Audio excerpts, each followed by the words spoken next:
we're live once again. Mostly, anyway. Well, I hope everybody had a good week so far. So, without any more hesitation, let's say hi to everybody. I got a dead spot on the track here. Oh well, I'll clean it up after the show, I guess. Anyway, let's see who got the super delicious cookie. Looks like GRE 2057 did. Good to see you here, GRE. Enjoy that cookie. Hot Dog Pie and Andy got the half cookie. Andy, good to see you here. John Nippenberg got crumbs. Well, better than nothing. Anyway, good to see you here, John, even though John won't be here for a bit. He's having a chili cook-off tonight. He's going to check in afterwards to see if I'm still on, which I'm sure I will be. Let's see who else we got here. We got Nashville Steam, which is actually Spike Man. Thomas, how you doing? Good to see you here. Yeah, let's see. I tell you, I had a lot of things going on with the internet. Hope it holds up tonight. Gerald Stewart, good to see you here. Floyd Robbins, good to see you as well. Tom Grassi, good to see you here. Skullkill River Valley, John, good to see you. Chuck Shriver, hey Chuck, how's it going? Let's see who else we got here. Tom's Trains and Things, hey Tom, how's it going, man? Hope your back's not hurting you too much. I know you're having some issues with it. Let's see who else we got here. Derek Alexander, hey Derek, good to see you, man. Yeah, we're still scrolling. Darren Faulkner, you must be a newbie in here. Glad to see you and welcome to the channel. And thank you for subbing. Let's see who else we got.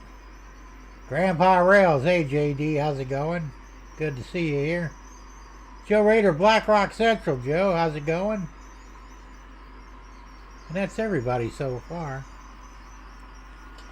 So, yeah, the internet's been acting up a little bit, but fingers crossed, knock wood. Hope it stays up for the next couple hours. I don't know what the hell's going on with Comcast. Well, y'all know how that works, right? So far, everything else is, doing good so far. Trains are running. I've been running them since about 3 o'clock, so. What do you think about the merger with Union? I read about that. I'm not surprised. I think ultimately what you're going to wind up with is... Hold on just a second.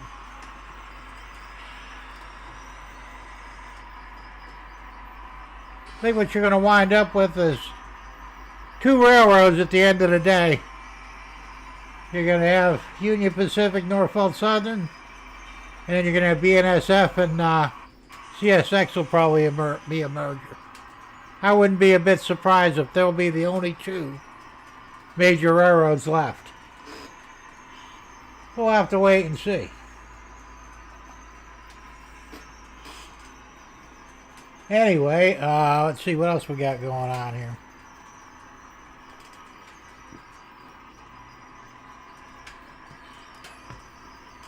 I got so much to talk about tonight, and my mind went blank. Hate when that happens. Oh yeah, so been doing a little bit of printing, and I printed this here. Maybe you can see it too well. It's a tripod that I printed. I needed something small for this other camera that's on my desktop here. And rather than using that big one out here where it gets in my way, I printed up that little one. It came out really nice. So,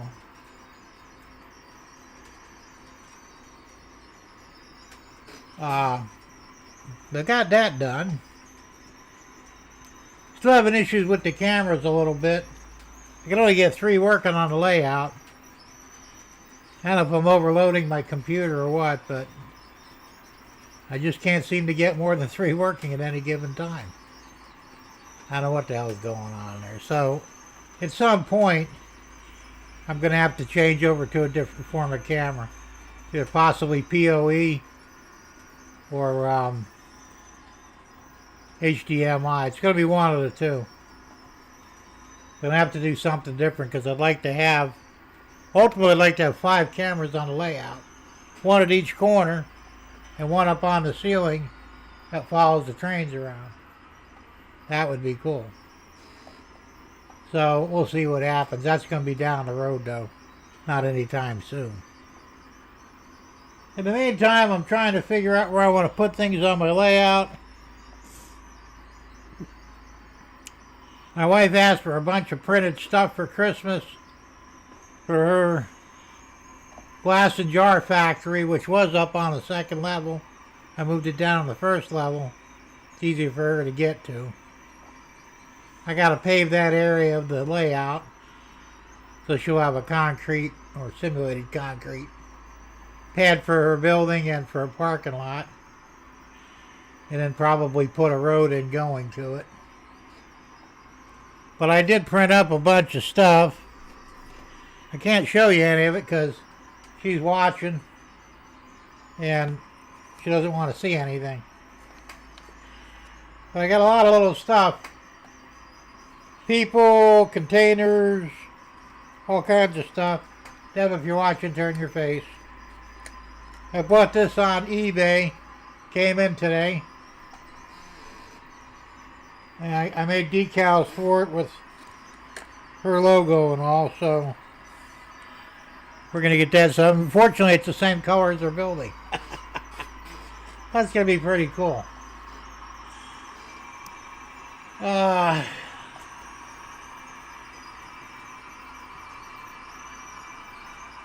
Yeah, Thomas, your package will be there on Saturday. At least according to tracking anyway. That's assuming that the mail is on time. Mine's hardly ever on time. That truck that I ordered,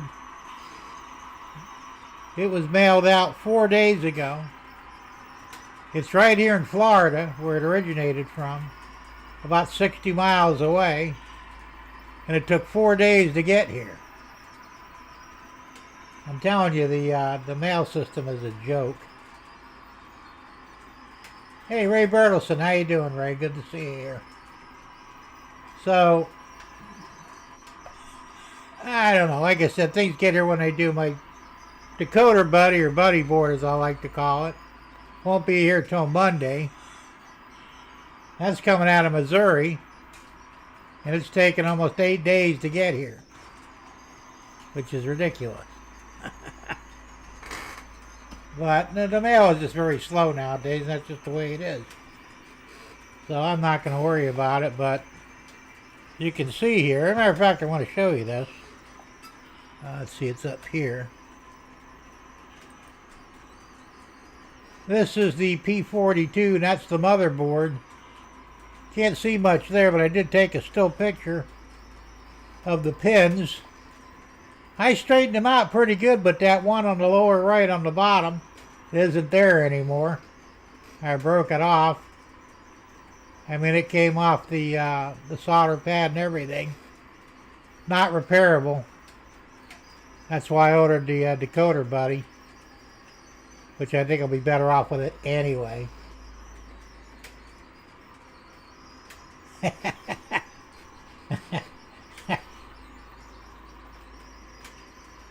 Right, that's pretty funny. I only had 3 women. I had 3 women living at my house when they were like your cameras. You can only get 1 to work at a time. There you go. You're lucky you got that. And Thomas says, Jim, are you going to get a BNSC at now? I don't know, Thomas. You know, I pre-ordered that True Fans, what is it, a GP38? No, it's an SD40. An SD40, and I won't be getting that till like middle of next year. But that set me back almost, well, right around $400. And I don't foresee myself buying any locos anytime soon after that. I mean, you never know. But I'd like to get what I've got straightened out first. We'll see how this decoder buddy works out for him. I'm sure it'll be fine. And because then I've got to change out the 2 in the ES44s. I want to put Tsunami 2s in that. And I've got 1, 2, 3 more locos that need, actually 4 locos that need to be converted to Tsunami as well. Chances are the next locos I buy are going to be GP38s, and they're going to replace the current GP38s that are on the Sugar line. And the reason I'm doing that is because I don't want to repaint the ones I've got, but US Sugar changed their paint scheme. They're now green and yellow, with the green on the most of the body and a small yellow stripe or a little bit of yellow in there.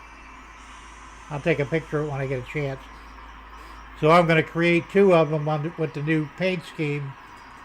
I just think, because the ones I got are made by MTH, and I put a Tsunami 2 in one of them, and I didn't know about the decoder buddies, but I wish I would have.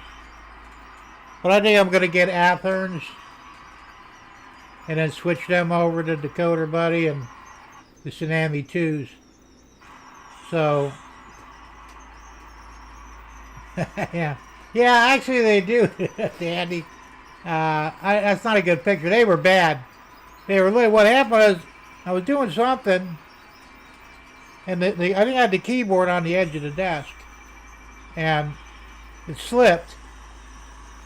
And I went to catch it, and it grabbed hold of the loco, which wasn't in the cradle. Which if it had been in the cradle, I'd have been fine. And looks like that was shut down. Hold on a minute. Just shut them off for now. It pulled that over. It caught the keyboard. It flipped it. It's a heavy loco, and when it flipped it, it landed right on the pins and actually laid about 3/4 of them almost straight down to the board. Like I said, I was doing pretty good. I was down that last one, and then it just broke, and that was the end of that. So, but I would probably have a tough time putting the decoder on it, even the way it is right now. So everybody suggested I get the decoder buddy anyway, and it looks like I didn't have a choice, so I'm going to do that. We'll see how that works for me. I'm sure I'll be much happier with it. It became a flying today. Yeah, it kind of did. That's why I said, well, that's why I did the shorts. I'm sure most of you have seen them. My area was a disaster. You know, let me switch over here. It's much cleaner now. I got everything organized, put away. I have room to work now. It's clean. I got to keep it that way. I could get a new motherboard, Andy, but they're expensive. Because this is an Athearn. Athearn has it on their site. It was $36, where the decoder buddy was only $12. And the decoder buddy's actually a better board. So I decided to go that route instead of just getting a replacement motherboard. You know, why spend 30 plus shipping? I mean, I would have probably spent well over $40 when I could have got the buddy board. Well, I did buy the buddy board for, you know, I think altogether with shipping almost $14. Much better deal. That was the Jim. If you really wanted the decoder buddy, you didn't have to throw the engine on the floor. Yeah, right. Believe me, it was not intentional. I put the speakers in, and I'm putting the speakers, and I'm looking at it. I didn't notice the damage at first. And I'm going, oh shit. So, you know, it's a disaster, but like I said, there's a lesson there, I guess. And I got the Macally camera. It's right here on the bench. You can see I put the speakers in. They're in place. They're not wired up, obviously, because Might as well just wait till I get the decoder buddy. And not only that, but this wire, this black wire, which is for the rear lighting system, I'm not sure what it's for exactly. It fell off of somewhere. I don't know where it goes. So the decoder buddy will solve that problem. The rest of the wires are in place. I think it's for the number boards or the what's the other thing? The other lights that are on there. I can't remember what they're called. And if that's the case, I could tie it into the front one on the same circuit and it'll be fine because they'd be on all the time anyway. Yeah, Thomas, trains are flying. So, yeah, I was, like I said, shit happens. Alright, come on. There we go. It is what it is. I said, I got that cradle to put I bought that cradle like 2 years ago. No, longer than that. Yeah, 5 years ago. And I do use it when I'm working on either rolling stock or locomotives. And if I had kept it in that would have never happened. I don't remember why I had it out. I was doing something. Maybe I was putting the speakers in. It was easier when it wasn't in the cradle. I don't remember. Anyway, it is what it is. Thanks, JD. 18.8. All right, that means somebody's not hitting the damn like button. You guys know what to do. Hit that like button. It's good for the, oh shit, whatever it's called. I can never remember that word. Thomas said I had a train fall off my layout, and oh yeah, I remember you talking about that one. Busted the shit. Yeah, that'll happen. Jim, just get a 9-volt battery and add a resistor to one of the wires to see what lights up. Well, yeah, that's the easiest way. Actually, not 9-volt, 1.5 volt, because they're LEDs. And if you put 9 volts in it, you'll blow the light out. So you just take a little AA or AAA. It's 1.5 volts. It'll power the LED with no problem. But like I said, it may be well. I don't know. Like I said, the way this works, it's a little weird. I can't find a damn wiring diagram for it that's accurate. But I was watching a video on how to install the decoder buddy, which kind of a no-brainer. But I think the black might be a common, and the red and the white are one's for the rear headlight, and the other one's for the I can't remember what the hell them lights are called, but because I don't have a number board that lights up in the back, all I do have one in the front that lights up. So I'll get all that sorted. Plus I'm going to add a cabin light.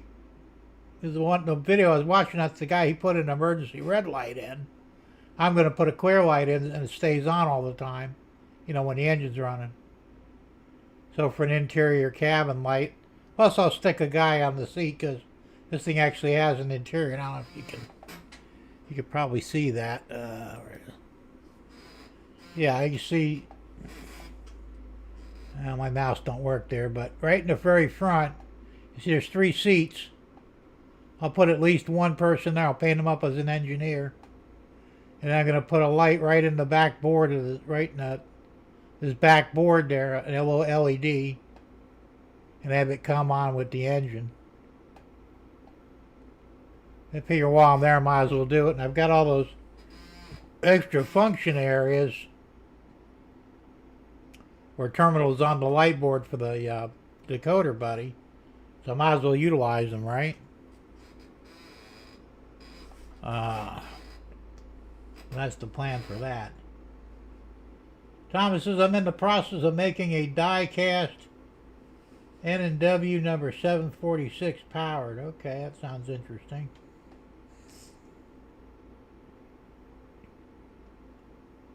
Ray says, had a cab forward grab my sleeve one day and took a leap to the floor. It was not pretty, I'll bet. I'm telling you, man. Hey, you really gotta be really careful with that stuff, That's why on the second level, when I put up the fascia, it's gonna be about a 1/4 inch higher than than the actual, the table, the bench work or whatever you want to call it.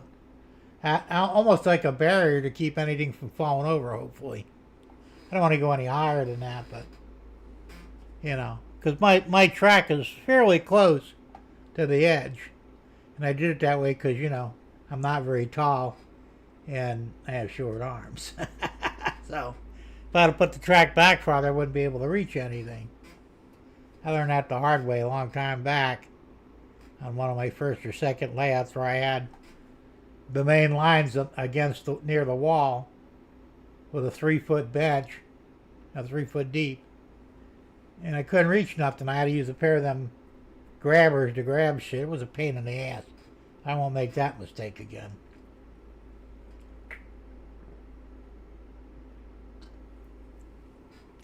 Thomas says those articulated locomotives are a pain to fix. Well, they all are, actually.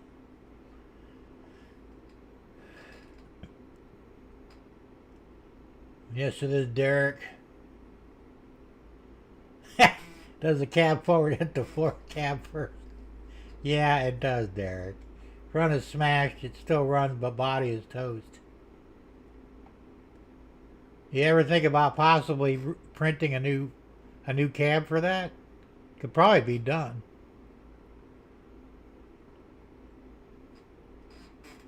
If it's separate from the main body, which it should be.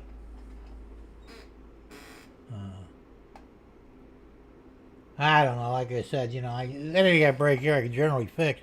Now I had one of my ES44s.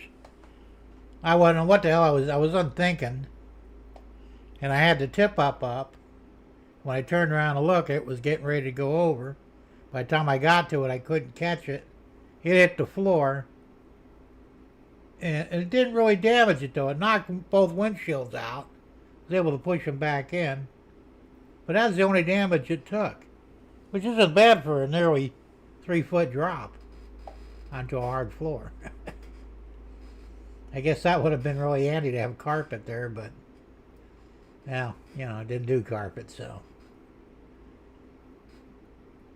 anyway, so that's the plan for that.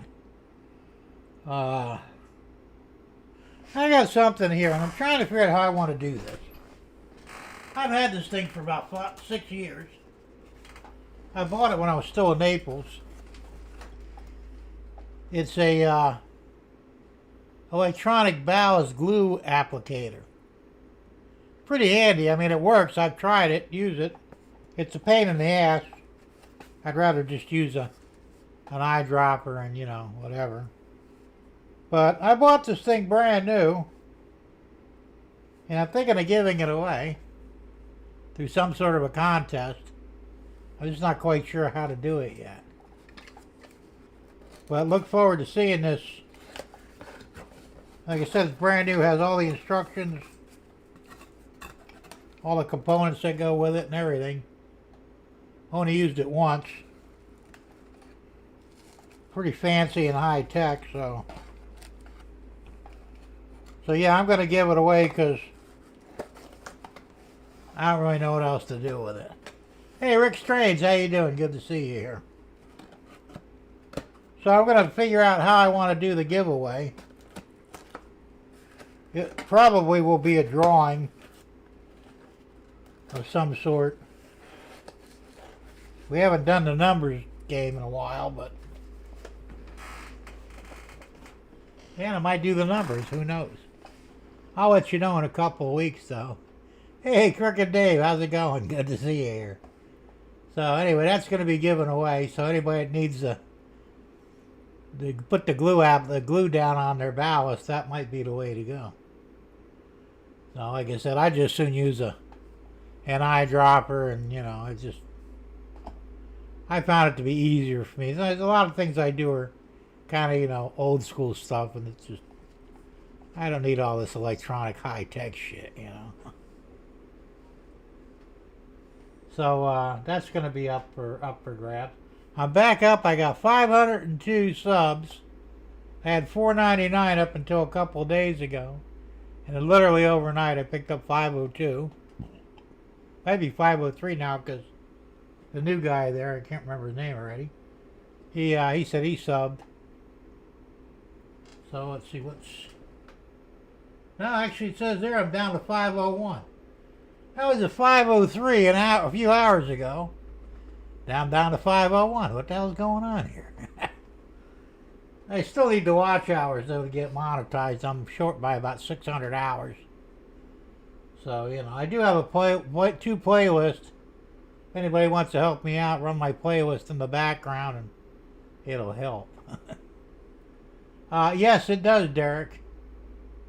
So, I mean, it's not self-propelled. You pull it, but it's got an adjustment on there to dispense the glue at a certain rate. You can pull it behind a locomotive.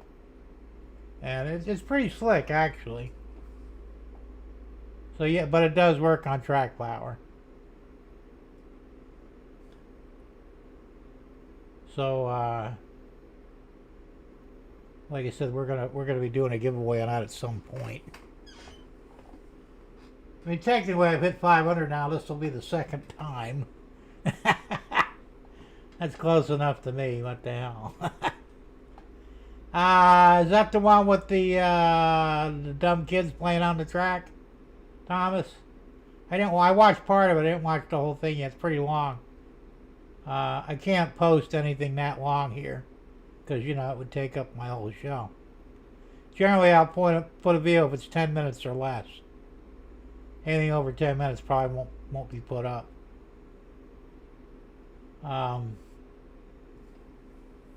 What else we got going on here?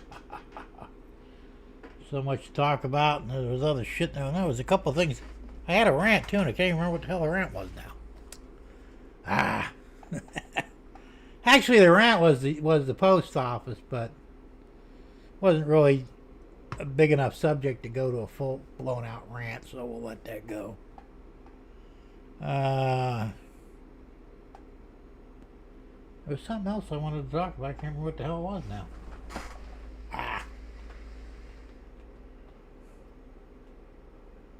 Well, my cleanup is going pretty good in here anyway. I've got behind me is pretty well cleaned up now. My desk is cleaned up. I got that table back there. And I've got to clean that up, put all that stuff away. And get that out of there because it's just a pain in the ass. It's about a lot of idiots on Norfolk Southern. Is it a new one, Thomas? I mean, unless you send it like the last hour or so, I've seen it, you know. And he says, big trade show Saturday. We'll see what I get for Sunday running. There you go. That's another thing. I want to get to a train show too. I'm thinking about going to what the hell is it? The Villages.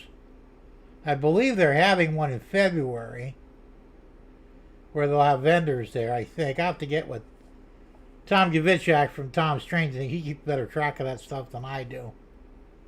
But hopefully if they're having one in February, I'll be able to go and spend a few bucks. We'll see how that goes. My rent was a messy desk. Could have been. Well, no, but I don't know. Like I said, I'm sure most of you guys caught my short, but my biggest point with that is that mess wound up costing me an additional $14 because I had to buy the decoder buddy. And I mean, some of you guys can handle working in messy environments. I used to be able to a long time ago. But I really don't like it. I like organization. Always been a pretty organized guy, but I'm getting sloppy lately. Or lazy, actually. So, and now, you know, I found, well, that's not a good idea because it wound up costing me money. Money that I could have spent on something else. So, it was kind of not a real expensive lesson, but it was still a lesson that cost me a few bucks. And I'm one of them guys, I can make a mistake, but I never make the same one twice. At least I try not to anyway. The Villages Train Show is on February. Yeah, that's the one. Now they're going to have vendors there on that one, right, Tom? Because I know the one they're doing in December, there's no vendors. And I've never been to the one in the Village, and so I want to go to that. I can at least put together $200 or $300, you know. Go buy some stuff. And he says a trader called Anarax Anonymous will be there. They have U.S. stock. Anarax Anonymous. That's a weird name. Rick says, I want to go to trade shows, but work gets... Yeah, that's always a problem if you're still working. You may have to wait till you retire, Rick. I don't know when that'll be, but, you know.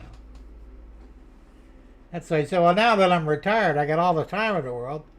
I just don't have enough money for anything, you know. It really sucks. Oh, yeah, I know what I wanted to talk about. It's not really train related, but it still pissed me off. It could be a rant, so we're going to... Is it time for a rant? We're going to do the rant thing there, so...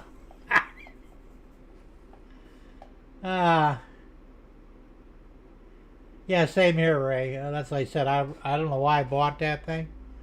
I've got the ballast spreader, which is great. It works fine. The same company.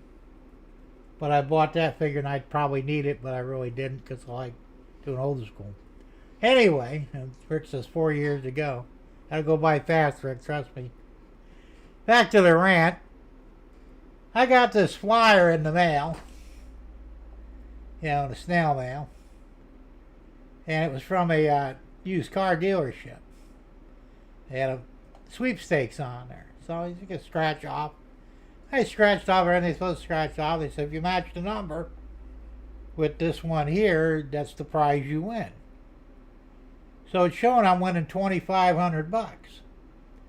So I'm thinking, I don't know, there's got to be a catch, right? And there was, but...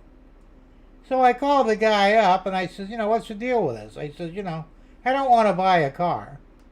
I like my car and I'm not buying another one because I have no payments. Why would I want payments? He said, no. He says, if you got the winning number, you just come in, we'll give you the check and you're good. So it's not a drawing? No, it's not a drawing. He says, what you scratched off is what you win. I'm still like, yeah, I don't know. This doesn't sound right to me, but he says, swing by tomorrow at 9 o'clock, which was yesterday morning. It was about 6 miles down the road, so we went down there and we got there at 9. And this old guy comes up. He's one of the sales reps, you know, and he was ready to sell me a car. I said, dude, I'm not here to buy a car. I'm here to collect the cash. So he goes, well, we got to go over to the big board there and see if you won. I says, well, it says here that I won. Isn't that enough? He said, oh, no. You got to look at the big board. And I didn't understand half of what the hell he was talking about anyway. He says, well, you didn't win the $2,500, but you did win a free lottery scratch-off card. I drove fucking 6 miles for that. Anyway, I took the card. He was trying to convince me I needed a new car. He said, what are you driving? I said, the old Ford Grand Marquis over there. He said, oh, you don't see many of them around anymore. I said, no, it's a damn good car. It says, doesn't even have 100,000 miles on it. It's an 04. I said, I'll get 300,000 out of that easy. I said, I don't want, because they were also giving away a 2024 Ford Escape that you could register for. He said, don't you want to register? I don't want it. You don't want a free car? No, sir, I do not. I said, if you gave that thing to me right now, I'd take it home, put a for sale sign on it, and sell it, or whatever I can get out of it. I wanted to understand. I said, look. I said, everybody knows these newer cars are full of spyware. They also electronic garbage in them, computers, all this other shit. I don't need or want any of that shit. Mine has none of that crap in there, and that's why I'm going to keep it. Well, I guess. But if you change your mind, we'll give you a $3,000 trade. As first off, that's a line of shit, and you know it. I said, the best I'll wind up with $50 because whatever you're going to give me for trade, you're going to tack on to the car that I want to buy. I said, look, I've been through this route before. I work with dealerships. I know how it works. He didn't know what to say. All right, man, we'll see you. Jumped in the car, went back home, scratched off the card. Didn't win nothing. So I'm saying, well, that was a waste of my fucking time, you know, but... And it should be against the law to have these things. So then the guy's telling me, he says, well, every one of those scrap shops are the same. And well, if they're the same, that's misleading. Yeah, actually, that's true, Derek, and that's another reason why I wouldn't want one. That escapes probably about 40 grand or 35, somewhere around there.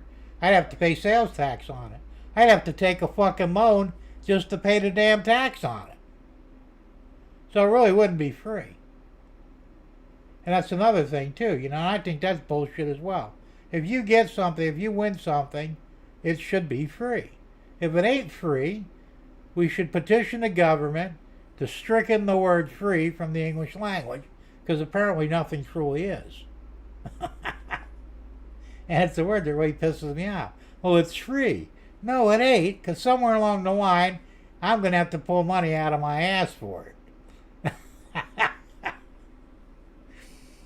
So, but like I said, I think it was very deceptive.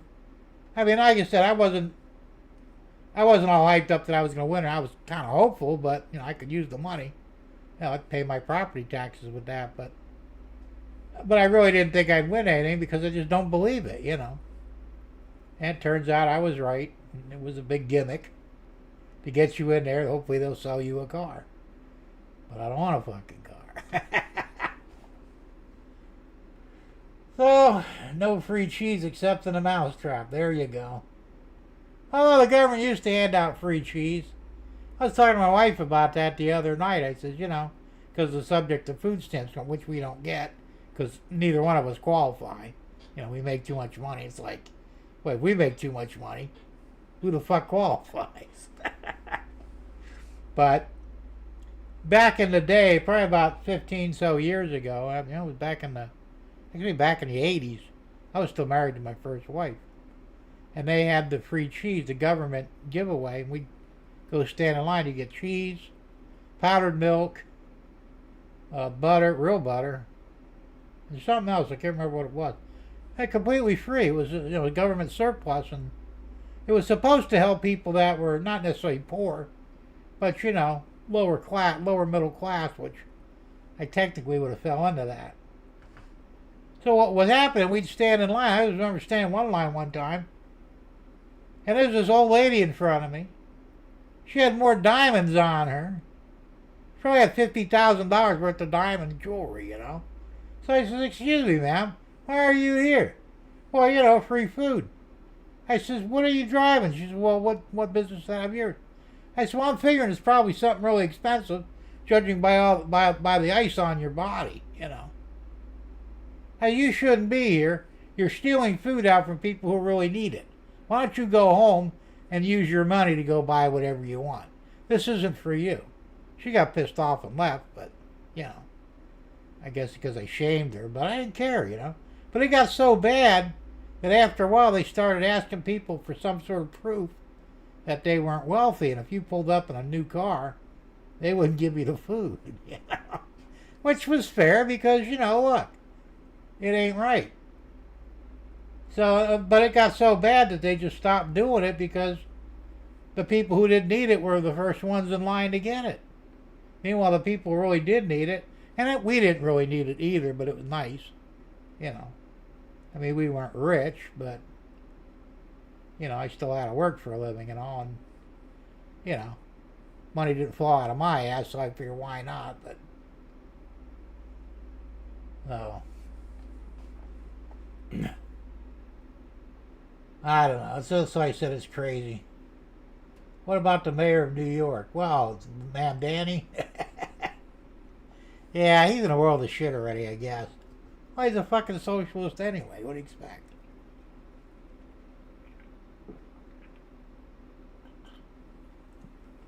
And that's another guy promising all this free shit.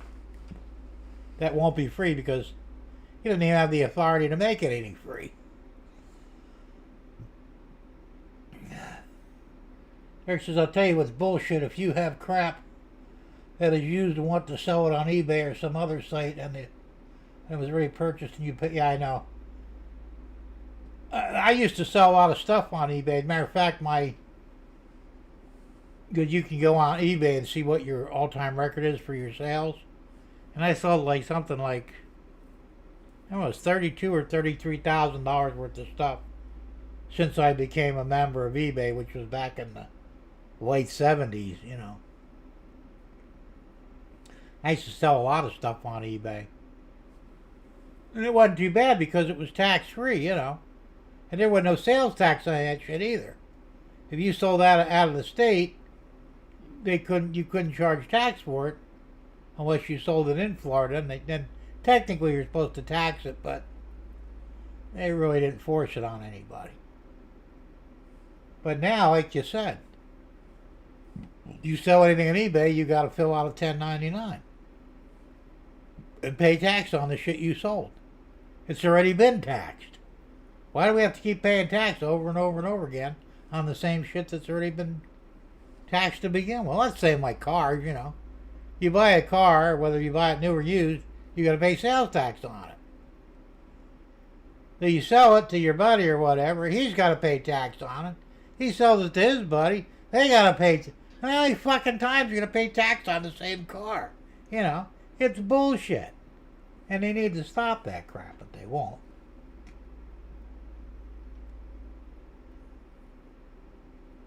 I don't know, Thomas. They were talking about that. He's not an actual. He wasn't born in America. He immigrated here. Guess he has a green card. But you don't have to be a U.S. citizen. In other words, you don't have to be born here to hold minor office, only to be president. But that didn't hold much water because, Obama became president. He was born in Kenya. And we know that now because, we knew it anyway, but, the whole thing was based on a lie. He should really be swinging off a rope for defrauding the American people, but, that won't happen. I don't know. Like I said, I say let Mamdani do his damage, and he will. He'll probably run New York City into the fucking ground, and that's fine. Except for the people who live there, of course, but it'll show them morons just how moronic they really are. Now, there's only two lines of thought. Either he cheated to win, which is a possibility, or there are that many stupid people in New York City, which is also a possibility. It's not good either way, And he wasn't the only one that did that. It was Portland, Oregon, the mayor of Portland, also a Democratic socialist, and they're going in all over the place. We should not allow it. I mean, while you can, you don't have to be a Republican or Democrat or even an independent. You can be any affiliation you want, but we shouldn't allow that. If you're a Muslim, socialist, communist, any of those isms or whatever, you should be forbidden from even becoming an American to begin with, and you damn sure shouldn't be allowed to get in a public office. But, and there was a time when you couldn't. And it was back in, I think in the early 1800s, the president at that time, I don't remember who it was, he got a law passed that forbid Muslims or communists from running for office anywhere in the United States. And Congress just recently repealed that law.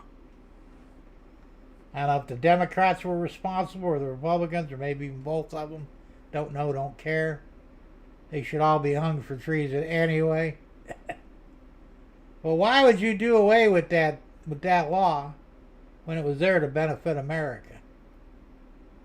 Well, like I said, Mamdani will make a good guinea pig, so to speak, to show all the morons in this country, the leftards, libtards, whatever you want to call them, how stupid they really are.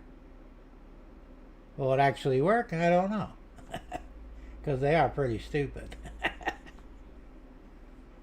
Communism doesn't work. It never did. The problem is, of course, it's a joke, but not really. You run out of other people's money, And the guys at the top, they're living like kings. Everybody down below are the peons You know, you're lucky if you have clean water and toilet paper and all the necessities of life, because under communism, that's tightly controlled and handed out. Yes, it's free, but at what price? But you've got, Gen Z now, they're so stupid because they've been brainwashed in the schools that they think free shit's a good idea and communism must be the way to go. They'll find out different soon enough. Anyway, racist Spike, he hasn't even been sworn in yet and he's already in trouble. Yeah, that's what I heard. Well, because he thinks he's got a dick, and he really doesn't. And he'll probably screw up long before he takes his oath. Well, like I said, if I were Trump, I would let him do what he does. Let him screw over New York City. Because if Trump say, let's say he deported him or jailed him or whatever, it'll make a martyr out of him. And the people will, see, he must have been good for us because that asshole Trump made sure he couldn't run New York City. It would backfire on Trump and all the Republicans as well. That's why they need to let Mamdani do the damage that he's going to do. So then the people can say, well, shit, maybe Trump was right, They won't have a choice but to say that if it gets bad enough, and it will.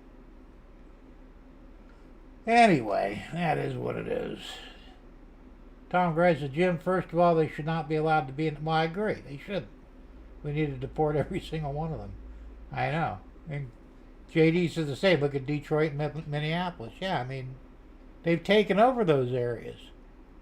Dearborn in Michigan, it's all Muslim. Minneapolis, the same deal. They're not compatible with Western culture and society, and they really shouldn't be. And then they got the nerve to say, well, we demand it because we have rights. They got no fucking rights. I don't know. Like I said, boot them all the hell out. And if the Democrats don't like it, they can follow.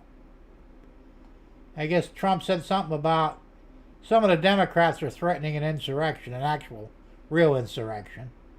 And Trump says, if you do that, I may pursue the death penalty if you're found guilty. Which he can do because, insurrection is basically the same as treason. And the only penalty for treason is death. You can't get anything less than death. That's it. You commit treason, boom, you die. That's all there is to it. So, of course, the Democrats are having hissy fits. Well, that Trump, he's a dictator. He wants to kill all of us. Well, you want to try and take over the country. So, yeah, I'm okay with that. Killing you all. What the hell? So, like I said, I don't know. But the bad news is, of course, a lot of them assholes from New York. And sorry if you're from New York, but the majority of New Yorkers are assholes. Most of them understand that and own up to it. They want to come down here to Florida and or Texas with their stupid politics, which we don't want or need. In fact, our governor's already put the word out. If you come to Florida, you're welcome here. Leave your politics up north. We don't want it here. If they try and turn us blue, there's going to be a problem. We're a red state. We need to stay that way. And that's the problem with Democrats. They turn their cities into shitholes so bad they have to leave. And wherever they go, they try and turn that city into a shithole. Didn't you get anything from the last time you did that? It's fucked up, man. It really is.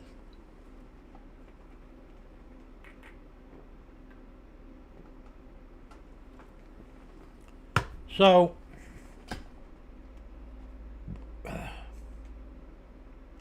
train-wise, I've got a lot of work to do here. Like I said, I could be doing other things, but I'm getting lazy.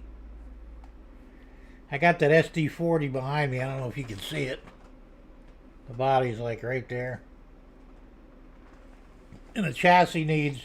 I got a Tsunami 2 on that. And you know what I should probably do? I should get a buddy board for that one too.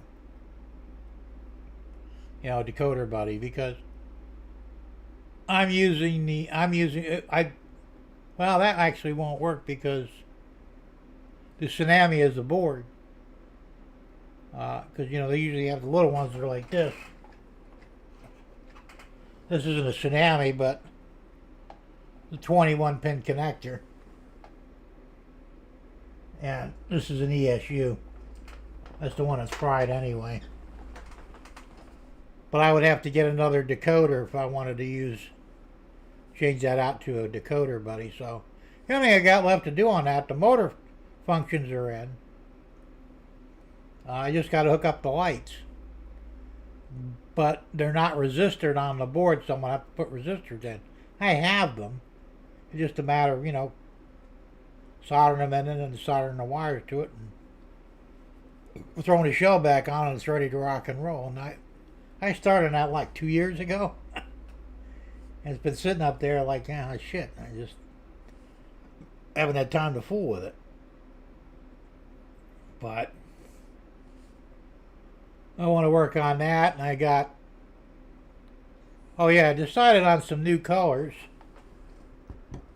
My paint scheme has always been yellow, and it's kind of ugly. I want to go here. If you watched Dave's Morning Brew this morning, he showed you this. This is blue and silver.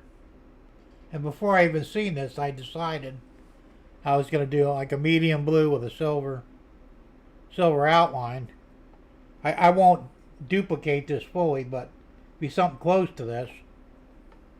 And that's going to be my new paint scheme on the Millennium County Locos. And probably the rolling stock as well, because I've got some of it here. Like I said, I've been doing, everything I put is in yellow. I don't know why I picked yellow, because yellow sucks. And I think the blue and silver would look nicer, and blue and silver always complement each other. Anyway. So, that yellow one, like the SD60, that's up here as well. That's the one that I have to change the trucks on. And I'm gonna repaint that shell with new colors. And I might do some of these other locos the same thing. I got the Bloody Nose Southern Pacific. I may change that too to a Millennium County with a new paint scheme. We'll see. So, like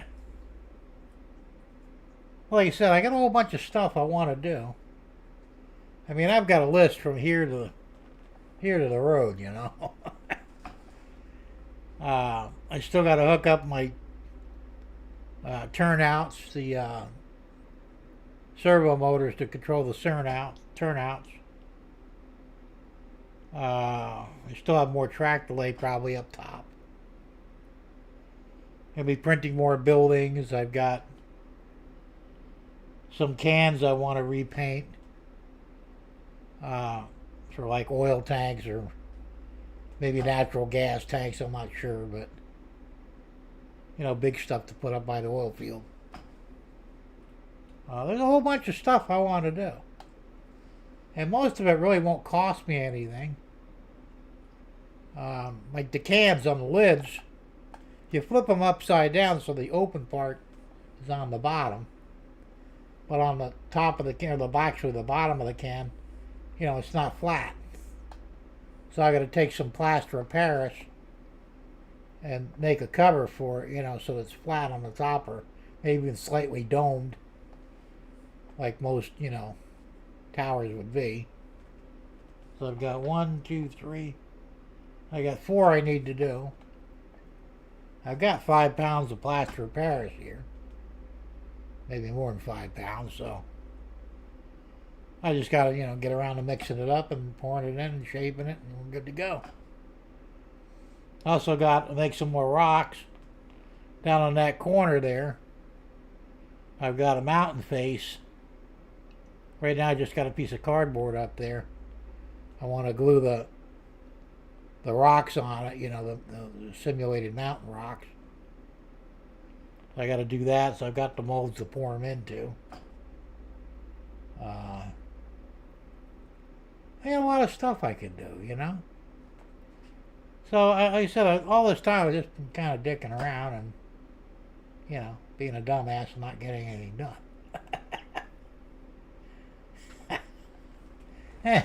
Derek says Florida is the sunshine state, yellow. Well, yeah, I don't know why I picked yellow. It kind of seemed like a good idea at the time, but it's just too plain for me, you know? And I was telling my wife the same thing today. I said, you know, I don't care what road name you've got, whether it's BNSF or CSX or BNF or NS or anyway, UP. Most of their color schemes are ugly. They're very plain, you know. Even US Sugar. Now they had 3 colors. It was yellow, red, and gray. The main body being yellow, the top being gray, and then a red stripe that went around it. Not real complicated. It was a pain in the ass to paint. Well, now they've got a new paint scheme. So they're going with a green body with yellow accents. It's not great. It's not bad, but I mean, I would do better, you know. And I'm not a big fan of green anyway. All right, Andy, have a good one, man. Thanks for popping in, and sleep well tonight, and we'll see you next week. So, I just don't understand why I don't come up with prettier colors. There's a couple of, you know, smaller railroads out there, you know, probably, you know, like I said, they're like US Sugar, they're just, you know, not big. And they've got some pretty cool, you know, paint schemes. Not great, but not bad. But the major ones, it's like, really? You know, I remember when Burlington Northern, before they merged with Santa Fe, they were green and white. I think they're green and white. Yeah, green and white or green and black. I don't remember which. Once again, I don't really like green. Green reminds me too much of like baby shit or something. I don't know. I'm just not a real fan of green, you know. Blues, reds. And why not metallic colors? Why do they always have flat colors? You know. Now I'm thinking of doing like a medium blue metallic on a locust for the main body. And with the silver accent, which will also be metallic. And that'll look really good, you know. Paint clear coat over it to lock it all in, get my decals on and all that. We'll see. I think it's going to come out really nice. It's going to take me time to do it because that's the one to do. And the yellow one is real easy, you know. We're doing two different colors. It's a little more difficult, but it'll look nicer in the end. Now, take Dave, for example. You know, Crooked Dave. Now, his paint scheme is the light blue with, it's just light blue. And it looks good. It works well with his logo. I mean, it's perfect. But like I said, I'm going to be a little different. I'm going to go with a metallic color. Semi-metallic, whatever you want to call it.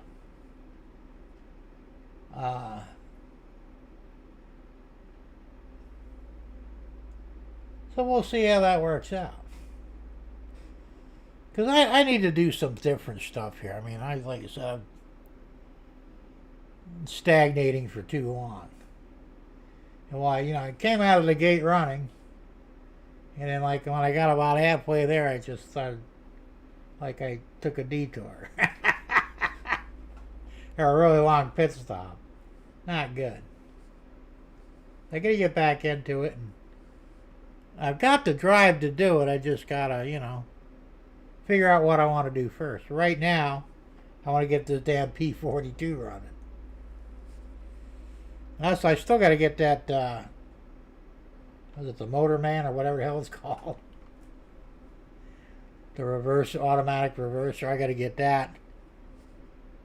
I'm hoping I can pull that off in January. Possibly December, but we'll see. And once I get that, then all I gotta do is, because I've got to isolate this upper level here, you know, the elevated track, because it can't be tied in with the rest of the layout. It has to be isolated. I don't fully understand why, but so I gotta figure out how the hell to wire that up. But I'd like to get that rolling. Plus, I'd like to test my, because I 3D printed my Amtrak passenger cars. I don't know how well they're going to work. You know, I've got the weight down good on them. I've got nice wheel sets, you know, power pickups on them, because they're all wet. I don't know. We'll see. If I have any problems, I mean, pulling them won't be a problem. Pushing them back might be. So if they don't do both in a way, I'm going to have to break down and just buy, you know, store-bought Amtrak rail cars. It's not that big of a deal.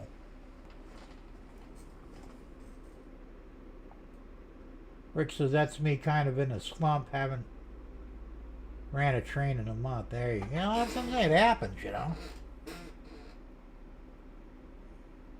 Hey, there's Raymond. Hey, Raymond, how you doing? Good to see you.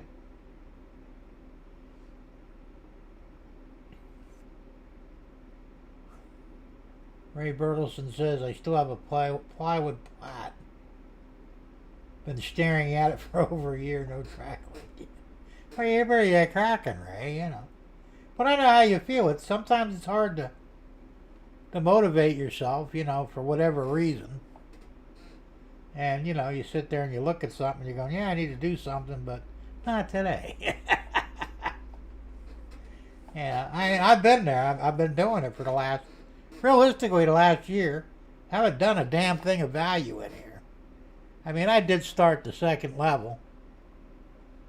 And I got pretty far along with it, so that's kind of a good thing, but there's still so much more to do. Like I said, the wiring is still there.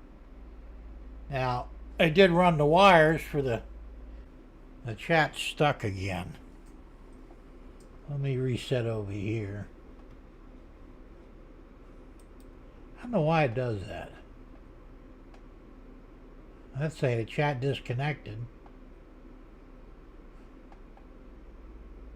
Alright, now it's back on. Okay, that's cool. While we're back on.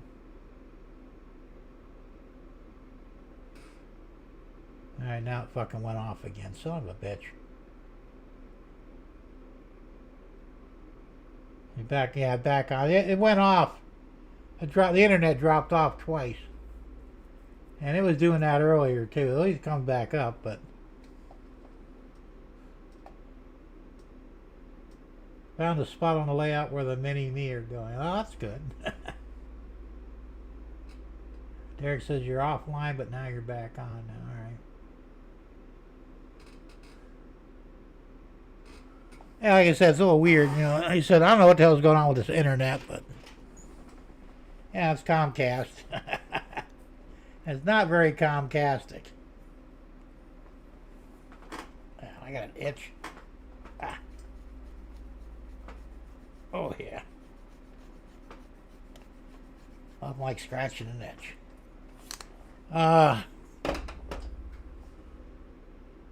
Let's see, found a spot on the layout where the mini-me's are going okay. New Boxcar Jerry stole the screen. Now, Boxcar Jerry stole the screen. There you go. I haven't watched his show in forever either. He was going on almost every other day. Almost every day, maybe. Maybe a second rant tonight, Comcast.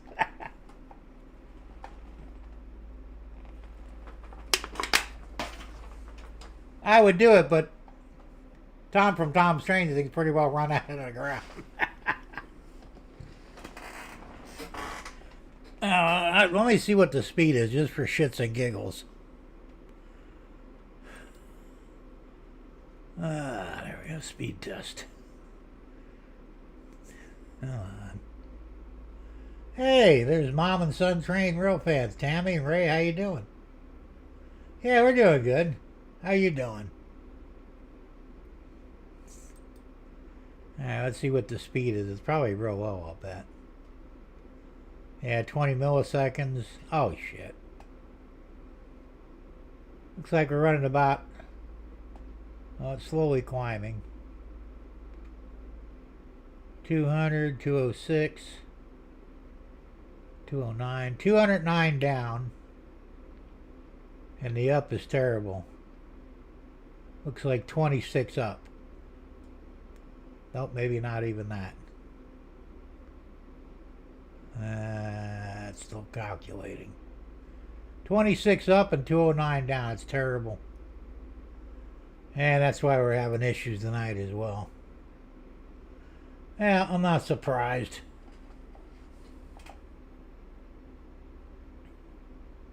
It could be worse, right?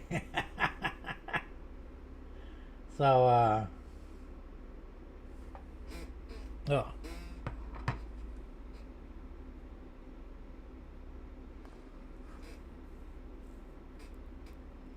Cowboy Steve, he was on Crooked Dave's show this morning, Morning Brew. I guess he just moved and he's got the Starlink set up. So I asked him, I said, what's your speed? No, I never forget to pay the cable bill, Tom. As a matter of fact, I paid early every month. $106 fucking every month. You think they'd kiss my ass for that money? They don't. Anyway, I was asking Cowboy, I says, you know, what kind of speed you get? And he says, well, look like I'm getting about 200 down and 41 up. And I'm going, that's not very fast. I shit, on a good day, I get 900 down, and I generally get 41 up. I don't know what the hell's going on. Jerry said I had to refresh. Boxcar Jerry kept coming up, and when I closed it, it went back to you scratching, and it's free time. There you go. Hey, if it wasn't for this thing, I'd be in trouble, man. It'll itch rake. Paid like $1 in this thing. They don't have them up here, but right at Rural King down in Estero near Naples. And they're even extending it. It's pretty cool. It looks like a rake, though, you know. Yeah. Well, that's another thing, too. If Starlink's expensive, I mean, I wouldn't waste my time with it. I mean, I'm not a big fan of satellites anyway. And I was, you know, curious, does it screw up there in the rain? Because, you know, Dish Network, you know, Dish TV and the other one, they don't work when it rains. Or snows or blizzards or anything else. I mean, any inclement weather knocks it out. From everything I've seen anyway. And I know 106 is highway robbery. It's a bunch of bullshit, you know. And that's not the best one either. The highest one is a little bit higher. I think they guarantee, well, up to 1,500 down. And I think 50 up. And still, that's not really, and that's like $160. You know. So I said, well, I could do the 106, but that's still a lot, you know. Last year I was only paying $98 for the same service. Everything went up. And, you know, I'm not going to do Starlink because, like I said, I'm not impressed with those speeds. You know, now, Ken Amos Jr., he's out in West Virginia. He's got fiber optic. He's getting 1,000 down and 1,000 up. Holy shit, man. That's like lightning fast, you know, internet. That I could do, you know. And he's probably paying less than I am. So, but we don't know. It could be years, if ever, that fiber optic will ever get down my way. It'll probably get to Tom's house long before it gets to mine. I think he said that the fiber optic ended at his neighbor's house. You know, next door. Oh, they couldn't bring it over one more house just for him, but... So, I mean, this is the problem. I mean, it's just, you know... Comcast isn't terrible, but it's not that great either. Like I said, for the money, I would be happier, if we had much higher speeds. Tom says, "Hey Russ, how you doing?" Tom says, "Jim, I used to install DirecTV satellite in homes, and we had to tweak the dish many times to have it work when it rains." Yeah, you see, exactly. That's why I said it's troublesome, I got a dish once, the big ones. Remember the big 10-foot dishes? I got one in trade for a small paint job, in a guy's house. He didn't have any money. He says, "Look," he says, "if you paint these 2 rooms for me, you can have the satellite dish and the receiver."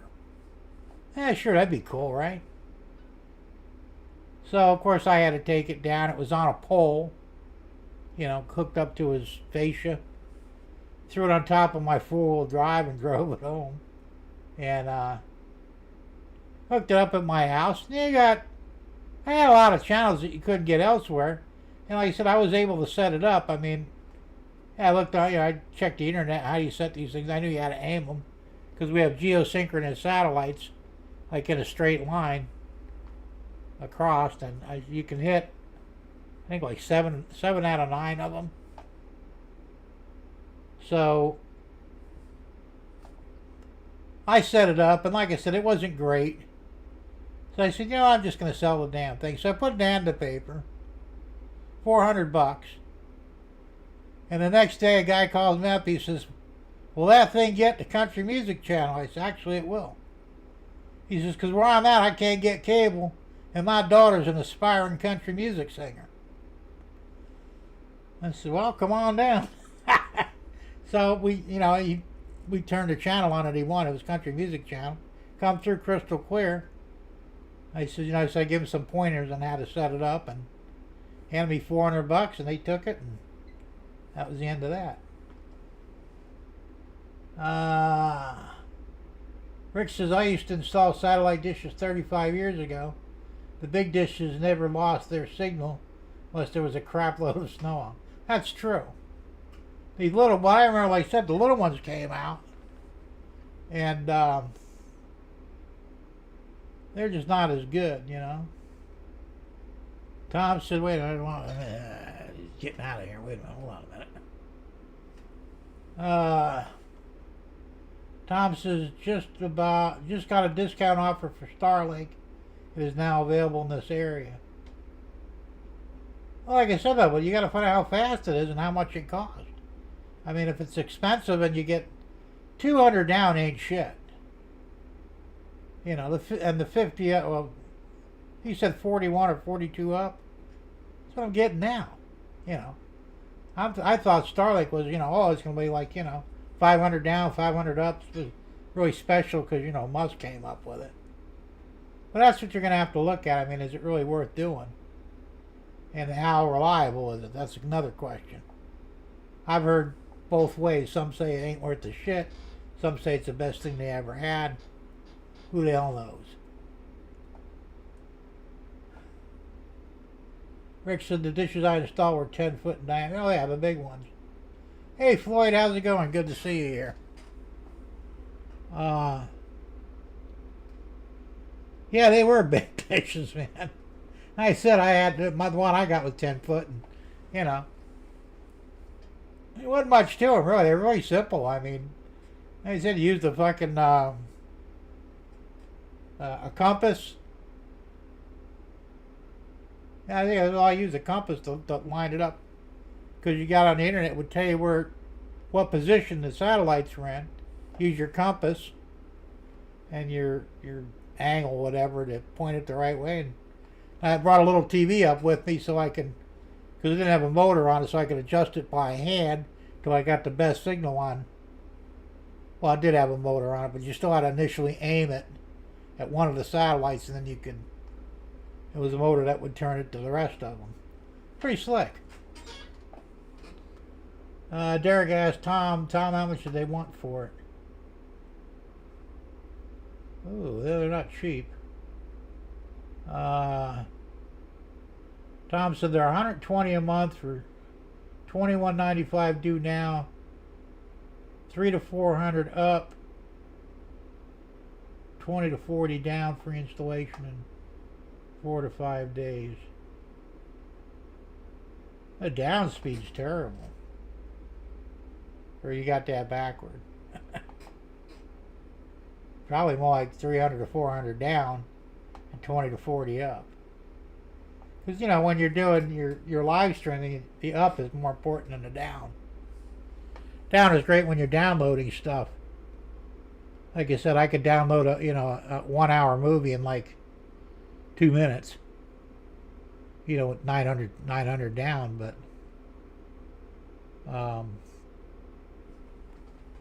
the up is what counts when you're live streaming. And I don't understand why they can't have the same both. You know, if you're getting 900 down, why can't they give you 900 up? Yeah, you see, you did have it backwards. Okay. So that's not real great. I mean, not for $120 a month. That's more than I'm paying now. I'm paying 106, and I get, well, I'm supposed to get up to 1100 down, but I never get 1100. On a good day, I'll get 975, 980 down, and pretty much most time 41 up. Not great, but not terrible, you know. And I still think that's a lot of money to pay. Russ says, I had DirecTV once, would watch everything in the first 10 days. Nothing new to watch last 20 days of the month. Yeah. That's another thing, too, you know. Well, even cable. I mean, there's what? Comcast has something like 250 channels, you know. And half of the shit is just a variation of something else, you know. There's like 60 food channels, you know. I mean, unless you're seriously into food, it seems like a big waste of time. And you can only watch one at a time anyway, you know. Well, that's true, Tom, and that's the biggest problem with Comcast. It's very unreliable. But I'm not going to change it. I'm going to wait. Somebody's going to come along. It may not be anytime soon, but somebody eventually is going to come along and say, hey, we can offer you better internet with better speeds at a better price. Or maybe not. I don't know. But I think for the moment, I'm just going to stick it out. I don't want to spend more money than I'm spending now. That's the problem, you know. I mean, if I was rich, I mean, I guess they still got them. The old T1 lines, and those were like $1,200 a month. But you got lightning fast, you know, internet. But I don't know if they still offer them or not. But back in the day, that was a big thing. But you know, who could afford it? Well, fuck. Come on, internet. Come on.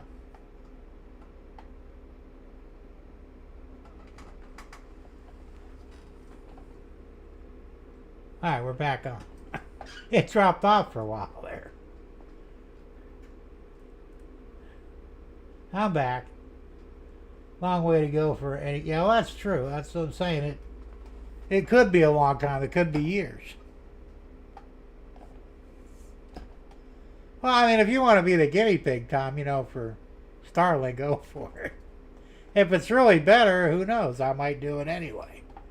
But I'd rather see somebody else be the guinea pig to find out. Because, you know, I think it's time to say goodnight, maybe. Kind of early, though.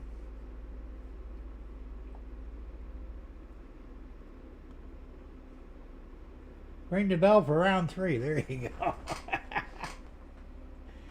It's fucked up, man. We'll see how it goes. If it goes off again, I might just, you know, call it a night, but we'll see what happens. I wish there was something else here that we could utilize, but there really isn't.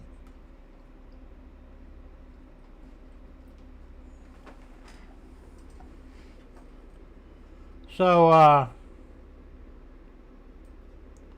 what else I got going? Oh yeah, that's a good question, if there's an equipment fee or not. Ring, ring. I don't know, like I said, that's the it seems like everybody's pulling this crap now, Little fees, invisible fees for this and that. Really starting to get.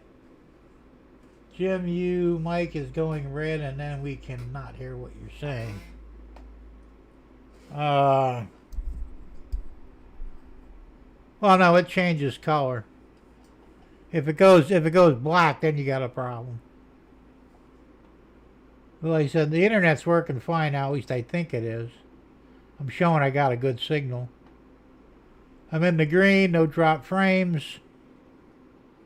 CPU's at 78%, so we're doing okay for the moment. Rick says I have Verizon. It's okay. Now, that's another thing too.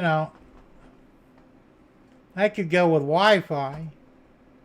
They got Verizon, AT&T. They offer internet, Wi-Fi internet. I don't know how good it would be. Thanks, Derek. That's good to hear. Like I said, I'm kind of afraid to mess with anything. Yes, Comcast sucks. But for the most part, it's not bad, it's been fairly decent for me. So I'm not really ready to, chuck it out the window yet. And of course, like I said, the big problem is, I don't want to tie up money in something else and have it be worse, And of course, the problem with Wi-Fi here is I have metal roofs. Not on the shed, this has a shingle roof, but the main house and the guest house have metal roofs, and metal roofs and Wi-Fi don't work well together. So that's an issue as well. It's funny, I've got a direct Ethernet cable connection from this computer to my modem in the house. I bought a Cat 8, paid a lot of money for it. It was 75 foot. I paid like $150 for it. And I get excellent speeds, like I said. As a rule, at least 900 down, 41 up. But in my house, where my main computer is, I can't go up in the attic anymore because, my infirmity. So I'm running off Wi-Fi in the house. Now, I'm literally 20 foot from the modem. And my signal to the main computer is terrible. It's okay. Like I said, on average, I get about 250 down and about 40 up.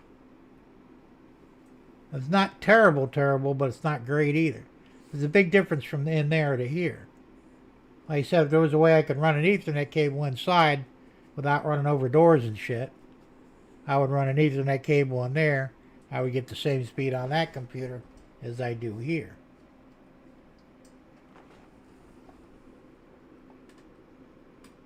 Isn't the Wi-Fi in the house not... Well, that's true. It originates down here from your... Well, my modem's a combination router modem. Plus, I do have a separate router if I needed to use it. I said if I wanted better Wi-Fi here, I could run the modem or the router in here with the Ethernet, and then run an Ethernet cable still to the computer. Have a direct connection, but I would have much better Wi-Fi in here. But I don't really need the Wi-Fi in here that much anyway. Like my laptop's working on Wi-Fi, which I use as a monitor, a third monitor, and it's okay, So, like I said, I don't have a metal roof here, so it's helpful. I get Wi-Fi all the way down the street. Except in the house, the roof actually shields it somehow, and it slows it down. Well, it does. I'm not really... I think it interrupts the signal. Because the way the signal works on Wi-Fi, it's a big dome. And it would get cut off on the top. I know, because I had to run an extender in there. And I ran the extender from in the living room, which was roughly about 22 foot from the modem. extender helped a little bit, but not a whole lot. And as soon as I told the Comcast I had a metal roof, they said, well, that's your problem. All right, so Ray says, would you get a better signal if you wore tinfoil? It would block some of it. Now, I got my modem in my bedroom because my bedroom's on this side of the house. And that's where my cable comes in at. So, it's not the best place to have it. But I don't have any connections that are working anywhere else in the house. I've got, the cable connectors everywhere in the house. I got like 3 in the living room, 2 in the back bedroom, 1 in each bathroom. There's 1 in the kitchen, but none of them work. So I can't utilize any of them. Because that was my plan for it. So, I had one right behind my desk, just screw into that, and nothing happened. So I'd have to go up in the attic and figure out how, but can't get in the attic. So no, that's not going to work. But I do have a hat that is foil, aluminum infused. And I bought it as a joke. But I wore it one night, and you know what? The best, most restful sleep I ever had. But it's a pain in the ass for me to wear, so my wife wears it once in a while, and she said it really relaxes her. And it's supposed to stop any of the radio signals and the Wi-Fi signals from penetrating your brain. And they say you really shouldn't have that in the bedroom, but,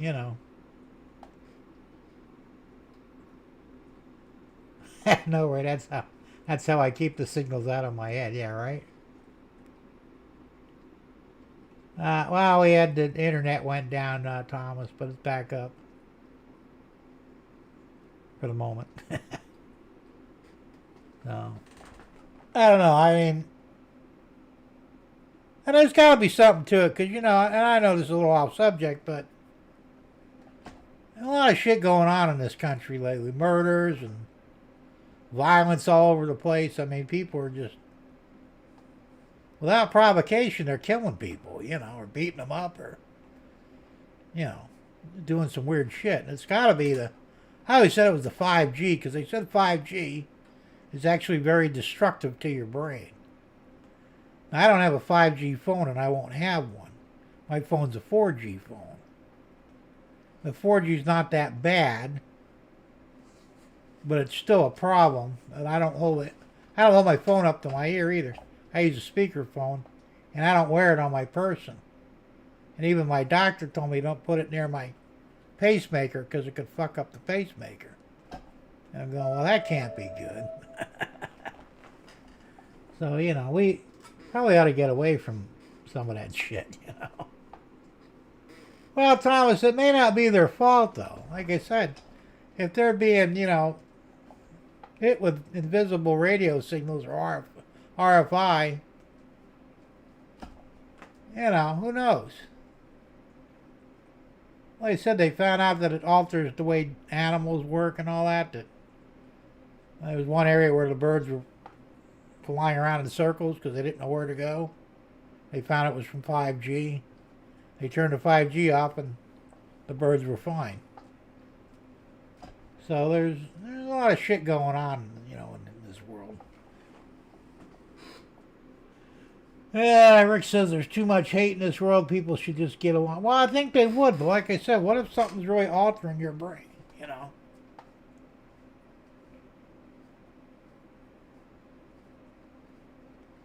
Not necessarily, Tom, but I mean, they're stupid no matter what, But it might be making them even dumber. That's the problem, So what if you get somebody would say a low IQ of 100, and then you start blasting their brain with RFI, and their actual IQ drops to 70.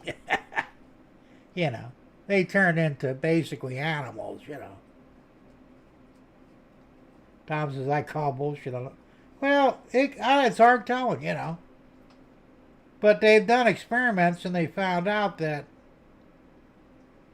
radio signals can affect the human body and the human brain.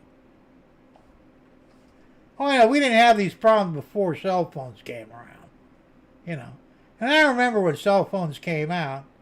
Matter of fact, probably all of us did, but I was invited to invest in it, and I didn't. Kick myself in the ass now because I didn't think it would go anywhere. But for a very low amount of money I could have invested, and I'd be a rich man right now.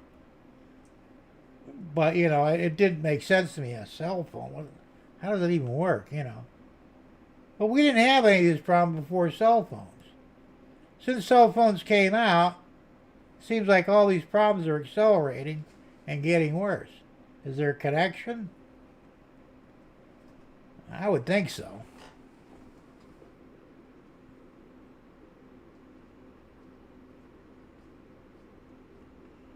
Tom says, back in the 60s, we had birds flying in circles all the time around my house. The guy down the road had, well, yeah, pigeons do that. But these were, migrating birds, and they were confused. And when he shut the 5G off, after a while, they got back on track. So, I don't know. You don't know what the hell's true anymore anyway. Derek says, all you have to do is look at a tree near a power line. They grow out and around the wires too. Yeah, that's true. Stupid is what stupid does. That's everywhere. People are getting dumber though. And you guys probably heard me. Have you ever seen the movie Idiocracy? If you haven't seen it, check it out. You can watch it on YouTube for free. We're approaching idiocracy. We really are. We're not quite that bad yet. But I think in another 10 or 20 years, if we keep going the way we're going, we might just be. It's not good. Floyd says, Derek, everything under those power towers grows. That's true. Ray says, not in my neighborhood. The power company comes every year and cuts them back. Well, that's true. The same people saying this are the same people who believe in... Well, I don't believe in climate change either. That's bullshit. No argument there. But, any kind of new technology, you don't know what the long-term, issues might come up with it. Who knows? We're not going to go away. We're not going to get away from it, I don't think. But, so far I haven't got hit with the stupid tree yet, so, And sometimes, I gotta worry about it. What if I get stupid, I have an IQ of 159, man. I take pride in that, And, they say the average IQ in this country has actually dropped. It used to be 130. Well, between 120 and 130. Now they say a lot of them down around 100. If you get below 100, basically a village idiot, And unfortunately, I haven't seen a lot of village idiots lately. They're out there, Something's going on, whether it's the vaccines, Maybe it's the flu shots making people stupid. Who the hell knows? But something's doing it, I think a lot of the problem, too, to be honest, and this will piss a few of you off maybe, we don't have selective breeding anymore. They blame, well, it's mostly the women's fault, but even the men, they're having babies with whoever, they don't care. When you mix a low IQ with a high IQ, you don't always get a high IQ baby. So, Derek says that's because college kids can't count to over. That's true. Well, of course, we're dumbing them down in the schools, too, but I still think a lot of it's selective breeding, And I'm not being racist or you're trying to be racist, but, And it's even with the whites. Used to be a man looked for a woman that could cook, clean, rear kids, and a woman looked for a man who would, support her and the kids, run the household, Somebody with good character, some intelligence and drive to do what needs to be done. That doesn't count for anything anymore on either side. The women are dumber than a box of fucking rocks, and for that matter, so are some of the men. So my stepdaughter's ex-boyfriend, 22 years old, didn't know how to change a tire on a car. I had to show him. Who the hell doesn't know how to change a tire at 22? Hell, I did one at 13, maybe 12. I don't remember. you know. This is what I'm saying. And he represents the average young man out there now. They're just stupid. Afraid to get their hands dirty. Wouldn't know hard work of it. Smacked them in the back of the head. And they're just, as long as I can play my video games, I'm good to go.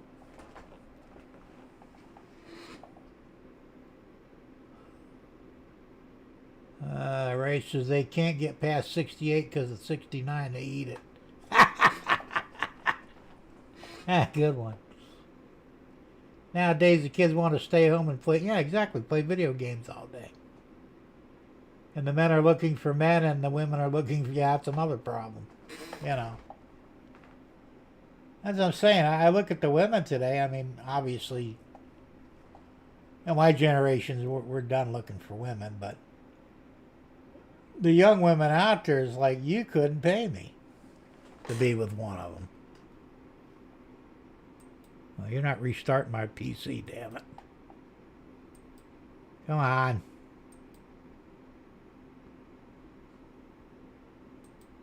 What the hell? I think better not restart. I'll be pissed. Thomas says he's smarter. Okay. Rich says it's all it's about anymore is getting a piece of it. Well, that's true. And a lot of them ain't even good at that. We have too many gays and lesbians. Yeah, well, that's true. But, the point being is that, when I turned 15, the first thing I did, got my learner's permit to drive a car. I already knew how to drive because I started driving at 12. I didn't drive legally, but I was driving. And like you said, once again, my stepdaughter's ex-boyfriend, she literally had to teach him how to drive. I think he was like 19. He didn't know how to drive a car.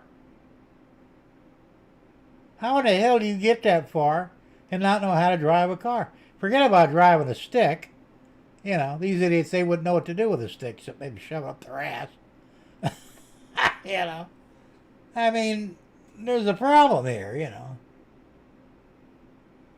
Yeah, Floyd, I got the same problem. I'd get out of breath, too. But, thank God, though. If worse come to worse. So I'm 66. I don't know how old you are, but I could find a woman that's in my age group that'd still probably be normal. But if you were in your 20s or 30s, you're screwed. You're going to find there's some tattooed up, pierced all the hell, dumber than a box of rocks, selfish little fucking bitch. That's all you're going to find. And they're asking as well, what do you look for in a man? Well, he's got to make 6 figures a year. He's got to be at least 6'1", and skinny, because I don't date fat guys, And I'm thinking, you're divorced, Thomas? You're not that old to be divorced, are you? Ray says, I quit chasing women years ago.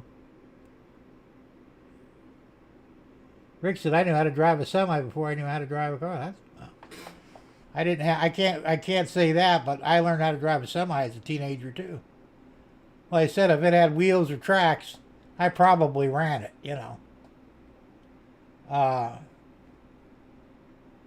most of my cars had manual transmissions because, yeah, you're not very old yet, Thomas, but when did you get married? How old were you when you got married? I was 17 when I got married the first time. Oh, I know. My youngest son, he can't write in cursive either. Can't sign his name. He can print his name. He's 28 years old. Like, what the fuck? Yeah. Well, whatever they're doing in the sky, they're teaching them more about, anal sex and, scissoring for the women. I think that's the only thing they really give a shit about, because they ain't teaching them nothing they can use. Oh, you're 21, your wife divorced you 3 years ago. Okay. Huh. I'm sorry to hear that, but, it happens. Said the first time I made it 10 years to the day. I married my ex-wife on February 23rd, and our divorce was finalized on February 23rd, 10 years later. Weird, huh? I've been with Debbie for like 27 years. We've only been married, I think, for 11 or 12 now. But we've been together a long time.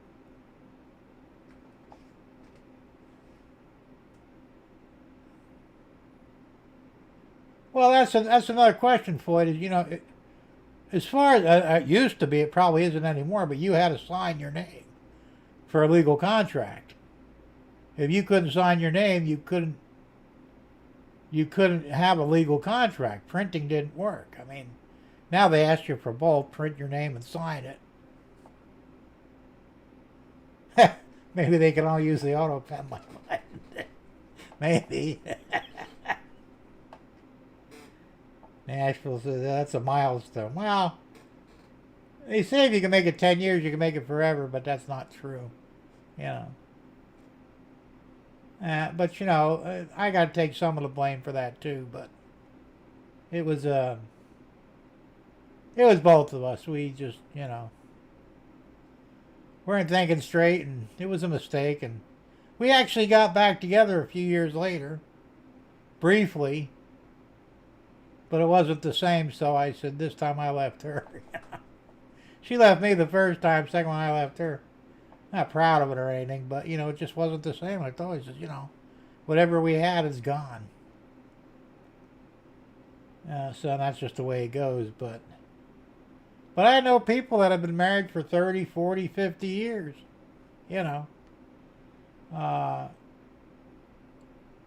I guess the older people had it different, though. I mean, for us younger people, weird saying that, but it's true. The boomer generation, we really didn't have our heads screwed on right, Not as bad as, Gen X or Gen Z, but we're not too damn far behind them. I don't know, but if they don't get shit sorted out, though, in this country, I'll tell you, first off, we're going to lose the country. It'll get taken over by non-whites, and we'll be driven out. They say we're at zero growth right now anyway. The whites are actually good for maybe another 2 generations, and then we're done, if they don't do something. You have to produce 2.5 babies, everybody has to, in order to maintain the population. We're at zero growth. Not good. Rick says 35 years. Here, there you go.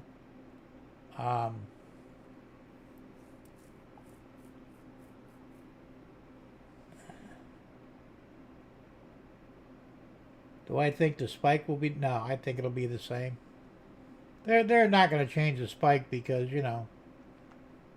unless they come up with some new tech for holding down rails, which could happen. And a lot of them are using cement ties now.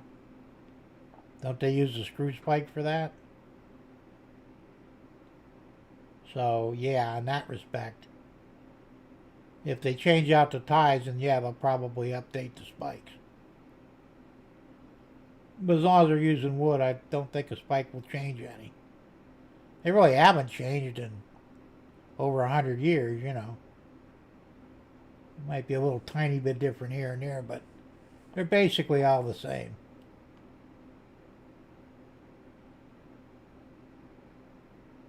Yeah, well, they're using concrete ties now, a lot of the replacement ties. Last longer than the wood.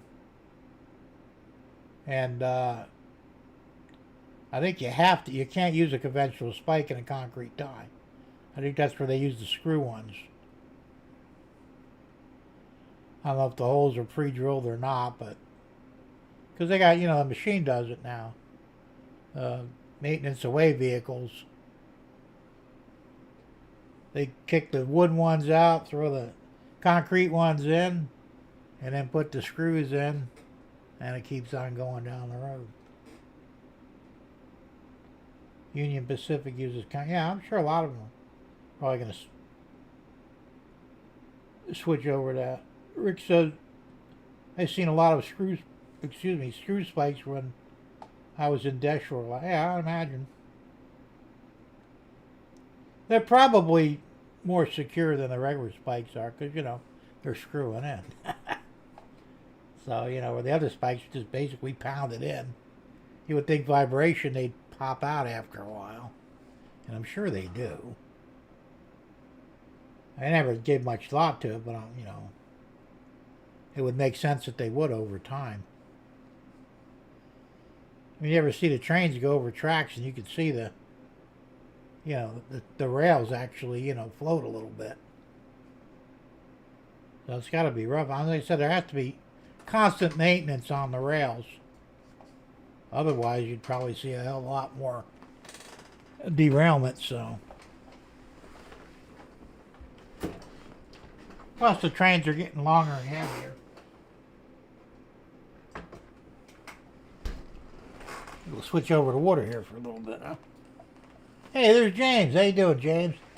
Good to see you here.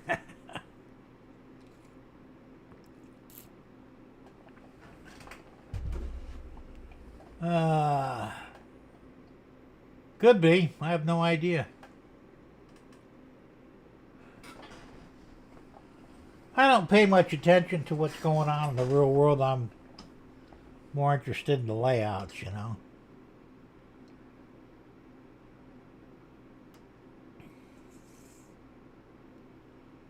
So, if you ask me too much about real trains, I don't know a whole lot. I was watching a video today on that, I can't remember what it's called now. It's a realistic controller. It looks like a control stand. It's like $600. The guy was testing it. I mean, it looks cool, but I don't think it's worth the money. I don't want one. Because you can't consist with it. I mean, you could run a consistent train with it, but you can't actually consist a train with it. So you'd still have to go back to your old-fashioned controller to consist your engines. Because the this other one can't handle it, so I don't know, like I said, of course it's Wi-Fi.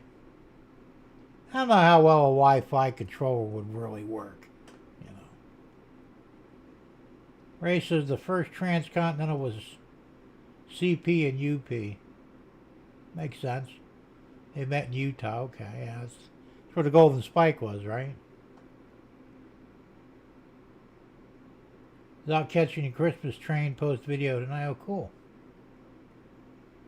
Yeah, we'll probably see that. The sugar train's they're gonna do a Christmas train too.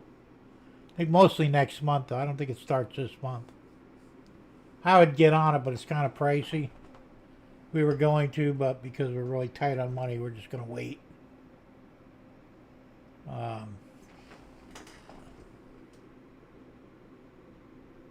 James says, I use Wi-Fi controller for my train. Okay. Jim, I use CV settings to consist my engine. Never use a controller to consist. They're using JMRI, right? I could do that. I know how. I just haven't gotten around to doing it that way yet.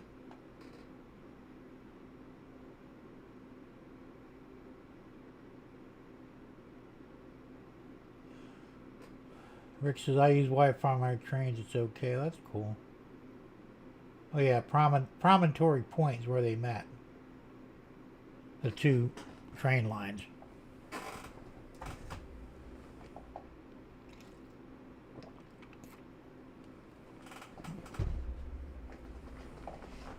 So, well, you know, they got the Blue Nami now. It's all Wi-Fi, and I guess you use your phone to control your trains.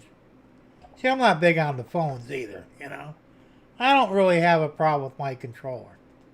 It'll work on Wi-Fi, go either way. And I have a Wi-Fi receiver down at the other end of the layout, but it's literally, you know, it's like you got to point at it. It works, but I think it's more reliable on the cord. So it's not a big deal. If I had a really large layout, I'd probably want to do that, you know, but mine's not that big. James says, I prefer using my NCE for consoles. Some say the NCE is easier to use than the Digitrax. It may well be. Tom says, Jim, not a JMR. I use Decoder Pro to set all the... well, that's what I meant, Decoder Pro. Yeah, I know, like you said, I know how to do it. I've seen it there. I just never got around to doing it. Once I get set up here with... I'm going to put a... like you did with a permanent programming track right here on my desk. I'm going to start doing that. Right now, I just got basically... I got this piece of track with a wire on it. That plugs into my PR4. And this is my programming track. But at some point I'm going to put a permanent one on my desk like you do. And I think that would be the smart way to do it. I'll get to that point at some point.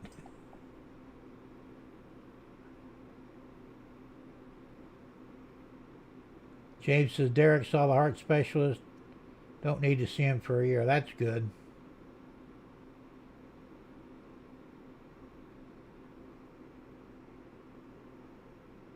Yeah, because the batteries are getting, well, they're not 100% anymore on my pacemaker. I got to go every 6 months now for a pacemaker check. And when it gets down, I guess when it gets down to 50%, they want to change it, which is fine by me. I think I'm like at 68% right now. I should technically be good for another year. We'll see. Huh. I did freeze up, didn't I? Didn't lose the internet, though. I don't know what happened there.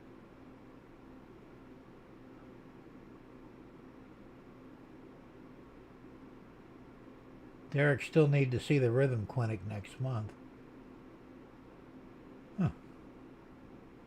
That's where I got lucky. After I had that ablation done, whatever, you know, the arrhythmia or whatever it was, the AFib, it's gone. It's so far it's working good.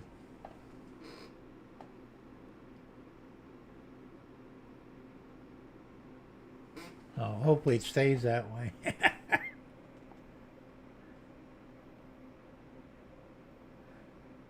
I'm not a big fan of cutting things out or anything, but, you know, I guess sometimes it's necessary. I still like to believe that you don't have extra parts, but apparently we do to some degree. Somewhat, anyway.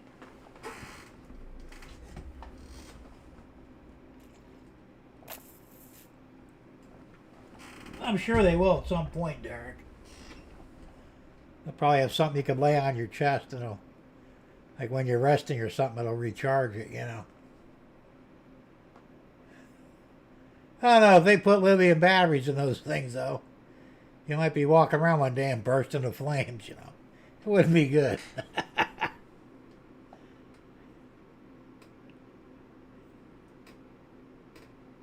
Rick says, I use the MTH DCS system. It's simple to use. I've read about it, but I'm not familiar with it. They said I have 2 MTH locos. Well, I changed out the decoder in one of them. And they're both DCS. Or were.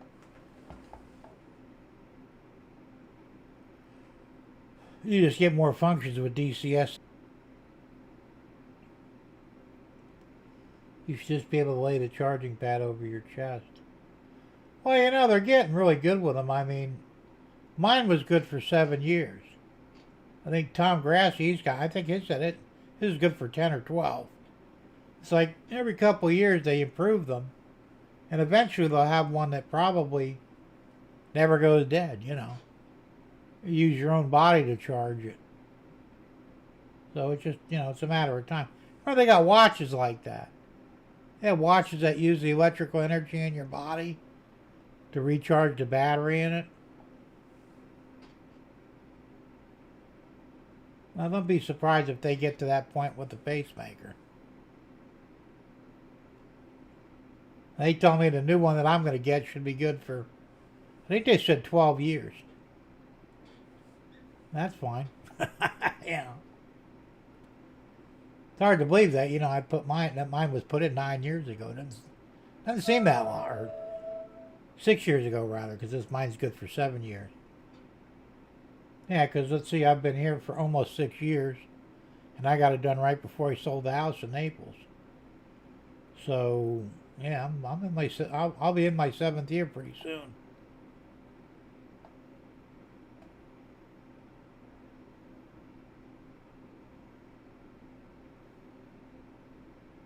He's gone. I'm going right to the stop point in town. Okay. Tom says, my pacemaker has Bluetooth support. I have an app on my phone. Yeah, I know, you're lucky. Well, I'll get that too, because like I said, they've gotten better with them. I was supposed to get something like that. And I don't know what happened. I never got it. I asked about it, and they kept dicking me around. I just, fine, whatever. You know.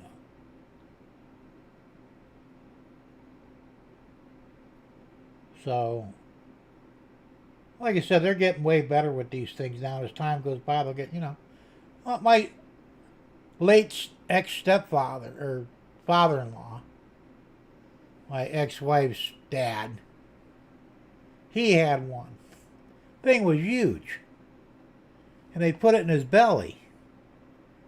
Now mine's up here, you know, like right near my shoulder almost, because it's small. It's only about that big around, maybe. Not very thick. His was huge. And they were only good for 3 years. So every 3 years you had to go get a new one put in. And they'd give him the old one, because the last time before he died, he said, here, you can have the old one. I said, you know, what do I do with it? I couldn't even figure out how to take it apart. It was like soldered together or something, you know, but it was mostly battery, you know. And he couldn't do anything. He couldn't even get close to a microwave. He was a professional chef. So after he got that, he couldn't even cook anymore, because microwaves, lawnmowers, engines with a spark plug, if he got shocked, it would knock the thing out, you know. Not good. Hey, Waycross, how you doing, man? Good to see you here. Hi, Jim. Don't if a scam of my Facebook friends sent me messages about how to get $2,000 from GEF and give me a link to win money or give away and think it's a scam. I'm sure it is.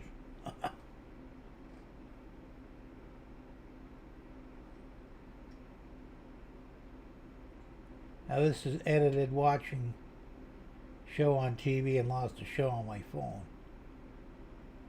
Okay. Thomas makes sure nobody can hack. Yeah. I mean, because you can. I mean, even mine can be controlled through Bluetooth. Because when I went and have a check, they just throw this thing over my shoulder and it reads it. And they could change things and say, well, we're going to slow your heart down for a bit, so, you know, you're going to maybe feel not real good for a minute or whatever. And they could control everything. In fact, when I first put it in, or when they first put it in, I came out of surgery and I was fully awake by then, and it was pounding, you know. And I'm thinking, what the hell? She says, well, what do you think? I says, does my heart pound like that? She goes, is it pounding? I said, yes. She said, hold on a minute. She gets her laptop out, makes a few adjustments, and it went away. She says, yeah, we had it set too high. Okay. I mean, if they wanted to, they could just stop your heart, I guess, you know, and you're screwed. But it's interesting, you know. But I mean, it's amazing to me, you know. It's really the only thing keeping me alive because it's not just a pacemaker; it's also a defibrillator. And you know, because when I was on the table getting the stents, I actually died. I was awake, and then I wasn't. But I was only dead for like maybe 10 seconds. It shocked me and restarted my heart. That's what they told me anyway. I wasn't aware of it. But it's also a sequencer. So it tells which ventricle my heart needs to pump and when. So, because I was in really bad shape when I got it. I mean, they were talking, you may need a heart transplant. Now just let me die. You know, I don't want to go through that shit because I had a friend. He's, you know, passed away now, but he got a heart transplant back in, it was in the mid 80s. He made it 7 years and he finally he gave up. He said, you know what? I'm done. Went to sleep and never woke up. But he had so many problems with it. I mean, he, you know, I said, I'm never going to do that, you know. If it's my time, that's it. We're done. Not since when I was when they first put it in, and I was on the operating table getting the stents put in, apparently it went off. I don't remember because the nurse said after I woke up, well, after the surgery was finished, because you're half-assed awake when they do it. And she said, how'd you like that horse kick? And I'm going, the hell are you talking about? She says, well, your pacemaker did its job. I said, what do you mean? She says, well, you died. Okay, I remember passing out. My leg was swinging in the air and my head fell off the little plate that it was on. I'm looking at the floor practically and they're yelling at me, you know. Mr. Tedesco, put your leg down so we can finish the surgery. Like, dude, I just fucking died, you know. But I wasn't dead long enough, I guess, to see anything or whatever. But she says, you didn't feel that? I said, no. She says, you know, it's like getting kicked in the back by a horse. I go, I imagine that would hurt, you know. And she says, oh, yeah. People that, you know, were aware of it, you know, it hurts, you know. I said, well, I didn't feel nothing. I'll take your word for it. Now, there's an alarm in there, believe it or not. And the first time I had it checked was 2 years after I got it. And I asked the guy, the technician, I says, this thing got an alarm. And I says, can you set that alarm off so I can hear what it sounds like? Oh, sure. So he hits a button and it sounds like a fucking European police car. And it's really loud, you know. I mean, like, you could probably hear it if you're 20 foot away from me. Oh, okay, that's cool, because after I got home, after all this shit was put in me, I was sitting at my desk, and I heard it beep, beep, beep, and I didn't know what it was. I thought it was this, right? I kind of panicked a little bit. Oh, shit, thing's fucking up already, you know. It wasn't. It was something else. But they know, you know, they told me there was an alarm in there, and you'll hear it when it goes off. But they didn't really tell me what it actually was, you know. And I'm thinking, you know, it sounded like an alarm clock. But in reality, it sounds like a police siren from England. It was weird. So thank God, no, that hasn't gone off yet. So Waycross says, well, Jim, Scott, by the way. Scott says, well, Jim, it's looking lots like Christmas and just saw Christmas lights and Christmas decorations already up. It's looking like my gain 1,000 subs by Christmas and almost... Well, oh, you're doing good, man. Congrats. I'm still hovering. I mean, I got up to 504. Then it dropped back down to 498. Then it went to 499. Then, like, this morning I checked, it was 503. Now it's 501. What the fuck? And that thing's bounced around like a pinball machine, man.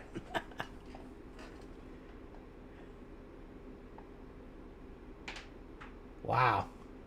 There says my friend has one and was having sex. He got blown off the bed. Woke up on the floor. Yeah, I guess he had a heart attack there and he probably died. And, you know. I remember Dick Cheney, you know, he's dead now. He just died like last week.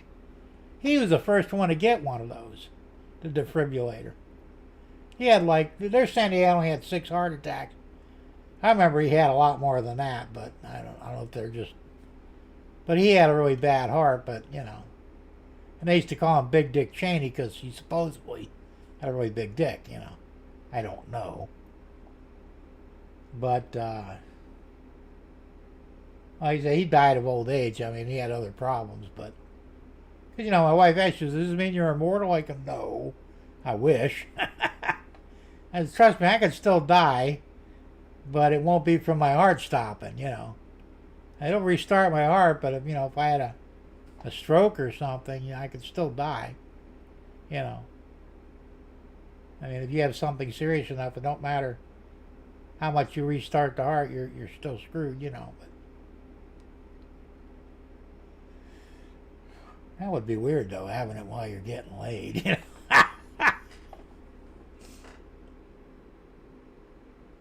Scott says, I'm thinking of volunteering on a train for Christmas season. I might start as show conductor on train, dress conductor suit, and hopefully next volunteered with train crew as volunteer break. Oh, that'd be cool. Yeah, that'd be really cool, man. And I'm too old for any of that stuff. Well, not that I'm old, but, you know. As I said, we wanted to get the train ride, catch the Christmas train. And my wife goes, how are you going to get on that train? I said, what do you mean? She says, well, you know, you can't climb steps that way. So that's true. But I got on a dinner train. It ain't going to be any different than that, you know. I mean, it's only 3 steps to get up in the train, so it's not a big deal. It's not like I got to climb a flight of stairs. If I had to, that could be a problem, but, you know. I still want to do it. We can't afford it. I'm thinking maybe later in the, you know, beginning of the year, like maybe March or April, because they have trains, you know, throughout the year. They have the ice cream train. It's usually $50 per person. It's a 2-hour run, you know, back and forth. And I would do that. It'd be fun, you know, because it's cheap. I mean, they get a lot of money for nothing. I mean, you know, realistically. They got one, it's a 4-hour cruise. They serve you dinner and stuff, but it's like $150 a person. Like, shit, that's a lot of money for 4 hours, man.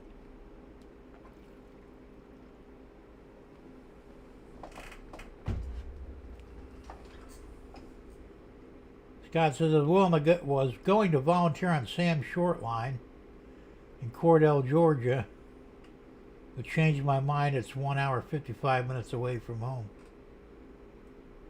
Well, so you're in Georgia then, or are you in Florida? Or somewhere nearby? That's not bad though, 2 hours, but depends how many times you'd have to go down there though, you know. You had to do it every day for a couple of weeks. That would get expensive.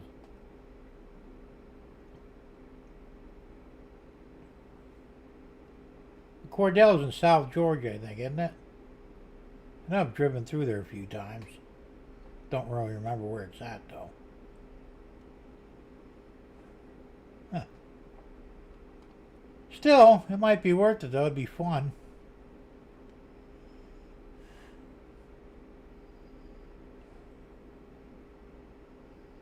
I mean, hell, I rode the Amtrak 15 years ago. Up to New Jersey. It's the first time I've been on a passenger train. I got to ride in the engine, the locomotive, with my 2-year-old son. Back in the day, they let us ride on there for a few miles. I was on a freighter in Naples. That was fun. And that's about well, we used to hop the trains when I was a kid up north in Jersey. Our train tracks were like an 1/8 mile away. And a lot of slow-moving freighters, we'd wait for them to stop. Jump up in a boxcar and ride down to the next town or two. Wait for it to stop again, jump off. Wait for one coming back the other way. And, we did that a lot. And I was 8 years old at the time. My parents would have found out, they'd have probably beat my ass blue, but It was fun though, you know. He's always had a thing for trains anyway, you know.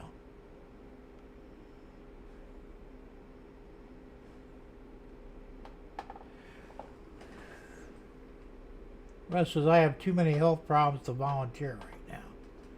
Well, as I said, in a way I do too. You know, like I said, that's why I can't really work, you know, because I can't stand for any length of time. Walking is, you know, very limited. So what the hell would I do? I mean, I could take a desk job maybe, but and again, I can't sit still for any length of time either. So, you know. Avoid having a stroke if you can help it. It's not fun, you know. I know there are other problems that probably just as bad, maybe even worse, but, you know. I guess that's the only real problem with, getting old. You know, we're all getting old. This guy killed me, and I see somebody in their 70s or 80s. They're running circles around me, and I'm going, damn, that could have been me. What the hell happened here, you know? But it is what it is.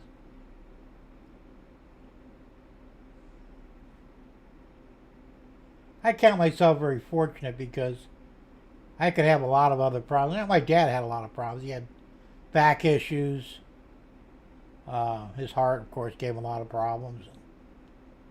You know, so in a lot of ways, I've, knock wood, still doing pretty good. So hopefully it stays that way.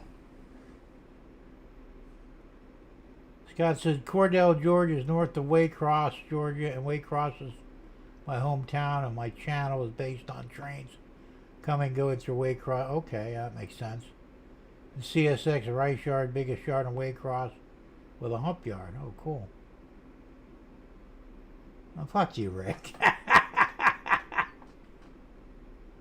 I can see myself as a Kmart fucking greet or Walmart greeter. I have too much of an attitude for that shit, you know. Somebody give me some grief, I'd probably want to lay them out, you know. Even though I can't probably, but I'd try, you know. No, I would not make a good greeter. Not happening. And I'm really a pretty nice guy and really easygoing, but, you know. If somebody tried to steal from the store or something, it would piss me off. And I'd be mad because I probably couldn't stop them, you know. Now, if they let me, you know, pack while I was doing it, maybe I'd consider it, you know. But you're still not allowed to kill, you know, shoplifters, which I don't understand that. You should be allowed to kill them. Show me your receipt or die. I bet you they'd show you the receipt if they had one. But, you know. Well, my working days are behind me, unfortunately. You know, it's a shame because if there was a way I could go to work and make real money, I'd be doing it, believe me. What the fuck the government's paying me? It's just getting by, and that's about it.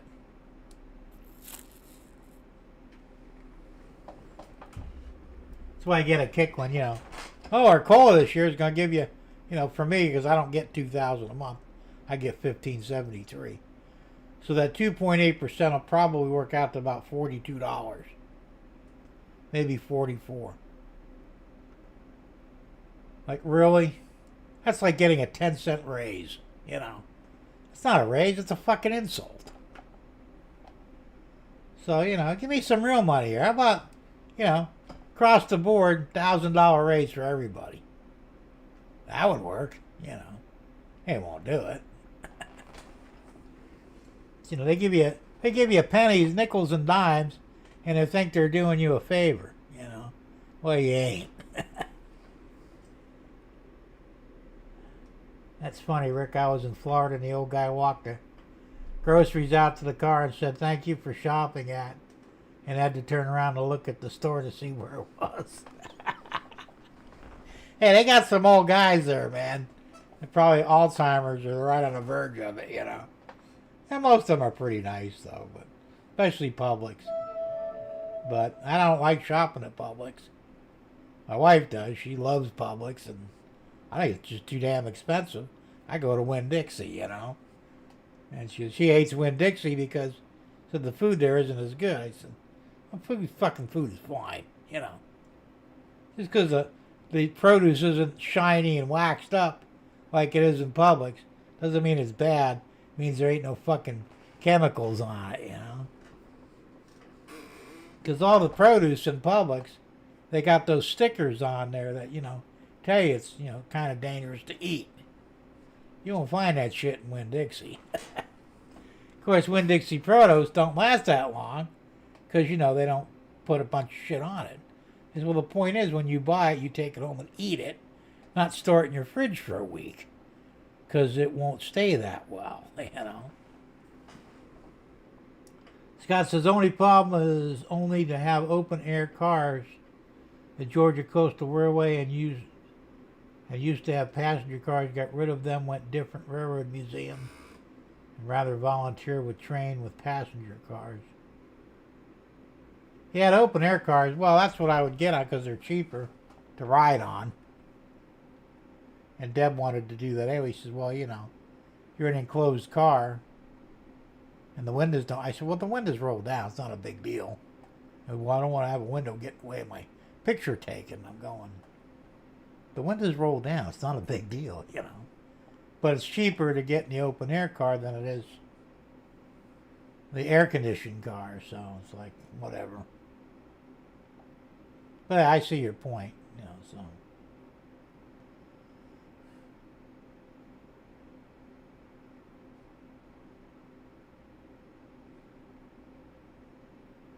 I see my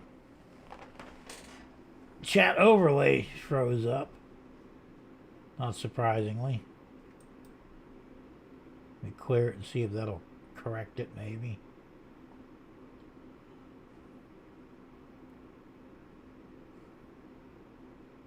That should correct it. I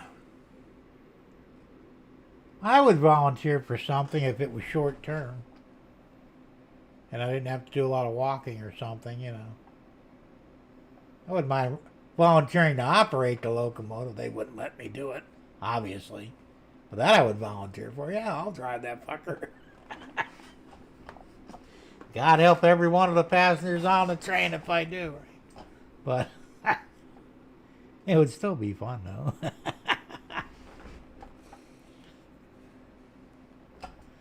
Yeah, that's the bitch of getting old, I guess. You know, I had to replace the tankless water heater in my house yesterday. I didn't know you were supposed to flush them. And of course, you find this shit out, you know, after it breaks, right? Did you flush it? I didn't know you're supposed to flush. Oh, yeah, you're supposed to do them every year. Well, shouldn't that be in the instructions? Well, they don't put it in the instructions. You're just supposed to know that. I look like a fucking psychic.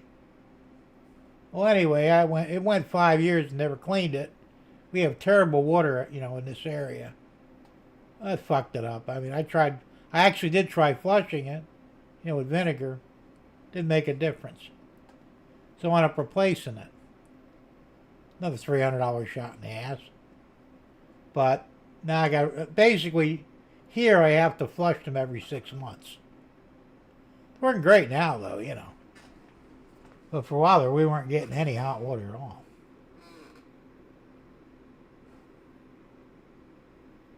Guys, if I volunteer on a train, it'll be cold. With wind forecast after Thanksgiving, Friday and Saturday. Cold, high of only 64. Saturday after Thanksgiving with wind make it feel like, excuse me, 57 on tree. Yeah, it'd probably be colder than that. Well, you know, we're in the winter now, so you're going to probably even see snow. Yeah. I keep hoping we'll see snow down here, but so far not. North Florida it snows on occasion. Although once in 1967, there was snow on the ground in Tampa, Florida. First time we came to visit Florida, you know, me and my parents. I had a relative that lived in Tampa. We went to go visit her. And it was about a little less than a half foot of snow on the ground. It was rare, but it does happen. So, now we had flurries in Naples back in 1975, somewhere around there. But it melted before it hit the ground. But it actually were flurries, Look, it's snowing in Florida. Well, he said if, we got like a foot or two of snow, I would get an easy chair, bring it up to the highway on 41, and watch the chaos. And there would be. Those morons can't drive in the rain. Could you see them in the snow?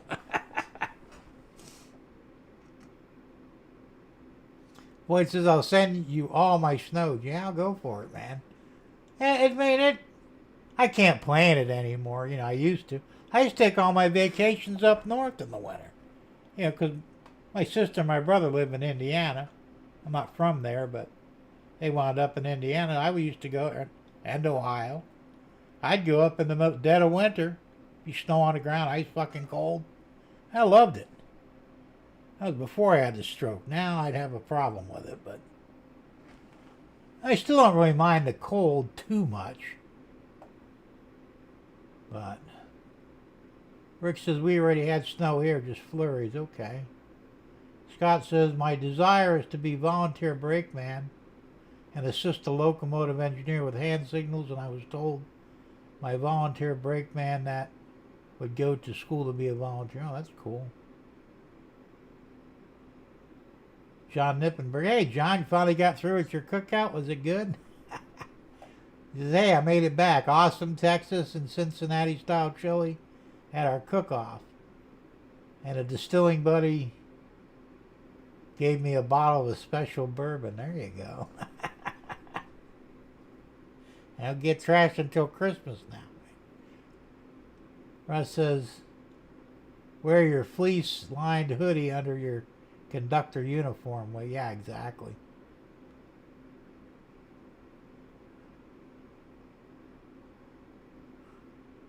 Derek says, welcome back, John. Sounds like a nice time, and an extra bottle is always good. Absolutely. I can't drink that anymore, but back in the day I used to. That's cool.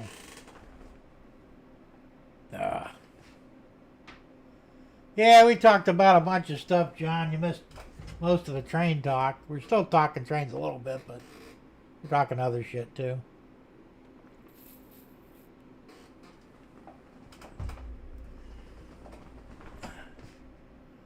So, got my retired shirt on. What does that say? Says I do what I want, when I want, how I want, where I want.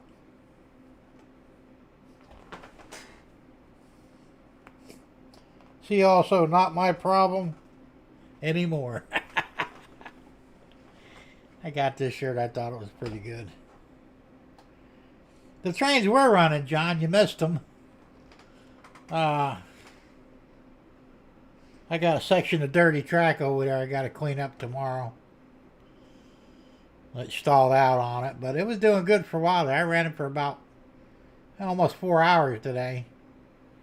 And of course I had to kick them on early before I got on. And they were doing real good, of course, until I got live, and then they started fucking up because gremlins. Russ says you can get bourbonated now, John. Yeah, there you go. Bourbonated. Hope to retiring this time next year. I hope so, man. Be good for you. Retirement's okay as long as you're not dirt poor. If you're dirt poor, retirement sucks. As long as you got a few bucks in your pocket and a good hobby, you'll enjoy it. You'll enjoy your retirement.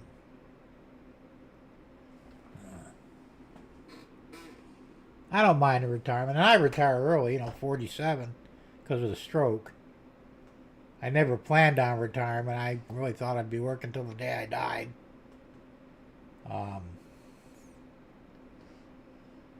But it would be better if I had more money. That's all I can say. You know, I'm not used to budgeting money. I mean, I have to, but I'm really not used to it because there was a time when, I was making 100,000 plus a year when I had my shop, when I was a painting contractor. I always made good money, and I didn't have really, I didn't have high ideals for spending, but I always had enough money to do what needed to be done. And I never worried about it. I didn't worry about the electric bill got a little higher than normal. It was like, yeah, all right, no biggie. Now it's like, yeah, we got to get that bill down a little bit,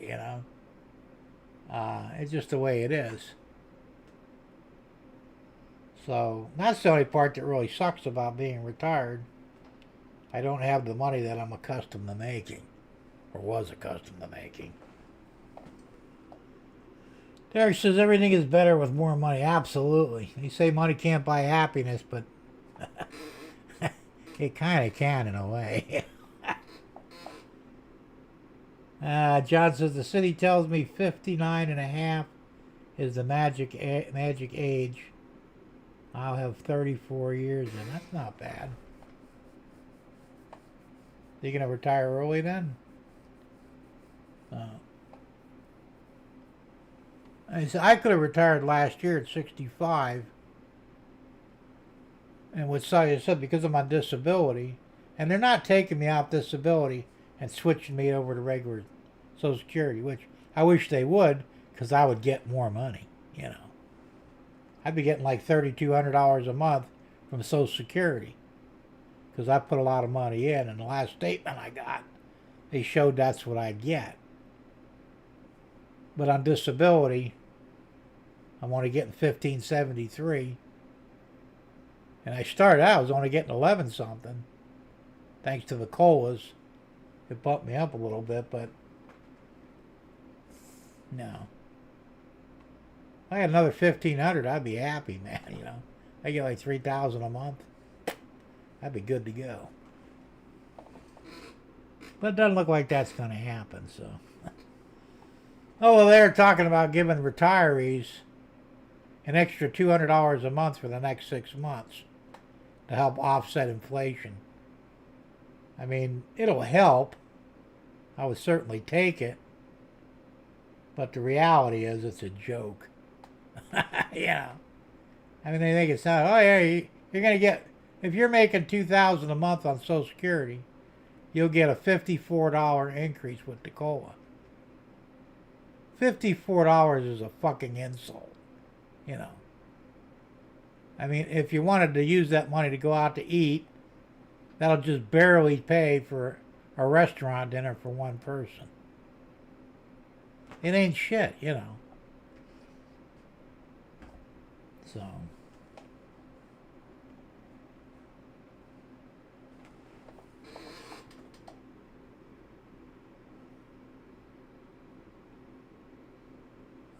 James just posted a CPKC holiday train video. I'll have to look for that and I'll check it out. John says, hey, Thomas working on getting things boxed up. There you go. That Christmas is coming for you early, Thomas. You got my package coming Saturday. Looks like you might have one coming from John. Russ says, most men in my family don't make it to 70. I will probably take Social Security next year at 62. I don't blame you.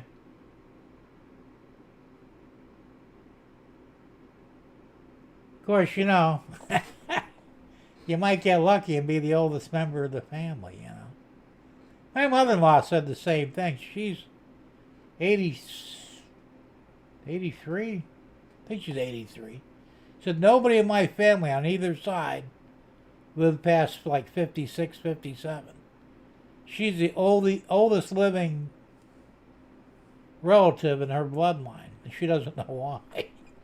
And she's in decent shape, So you just never know. My dad was the same way, He had 4 heart attacks. He really didn't think he was going to see, retirement either. I remember, he was in his 50s. He says, I could go at any time. I said, we can all go at any time. But there's a good probability you're not going anytime soon. And he made it to 91, you know. And really what got him was the Alzheimer's. It wasn't real severe, but it was there. And, you know, it was... And I think they killed him, you know, at the nursing home. Because that's kind of how they handle people. That, you know, just... They became a problem. They just, you know, give them a little extra fucking... whatever that drug is there. And, you know, take them out. And I think that's what happened, you know, morphine. I think they morphined them out, and that was the end of it.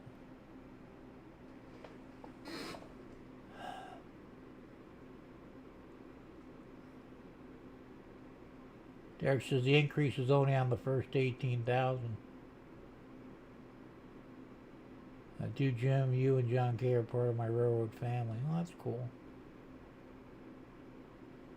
Well, yeah, women do live longer, but still. You know, but even her sisters, they're all dead. You know.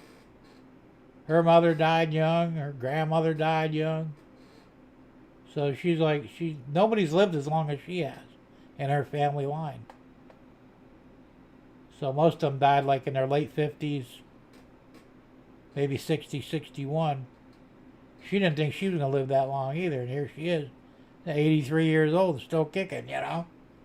So you never know. I mean, and I was the same way. You know, when I was 17, and I wasn't really a badass or anything, but I liked to drive fast, and I took a lot of chances, you know.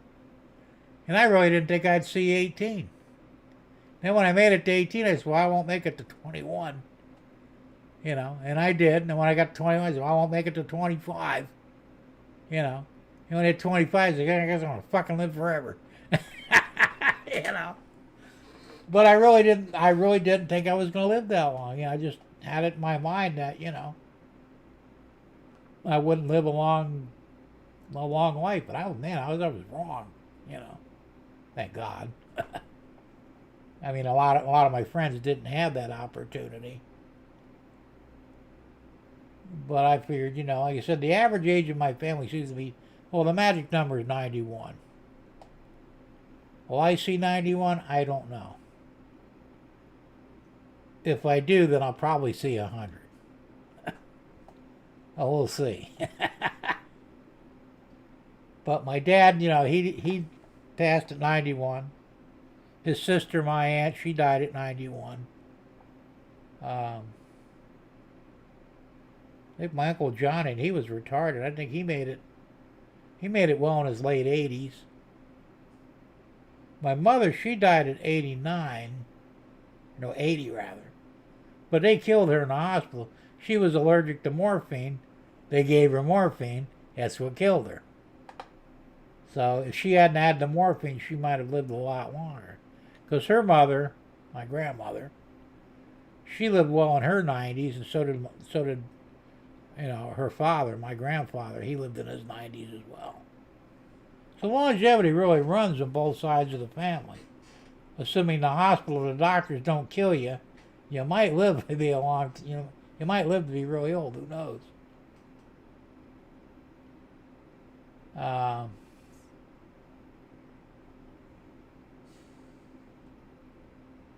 Russ says, my oldest brother is 66 and he has AFib.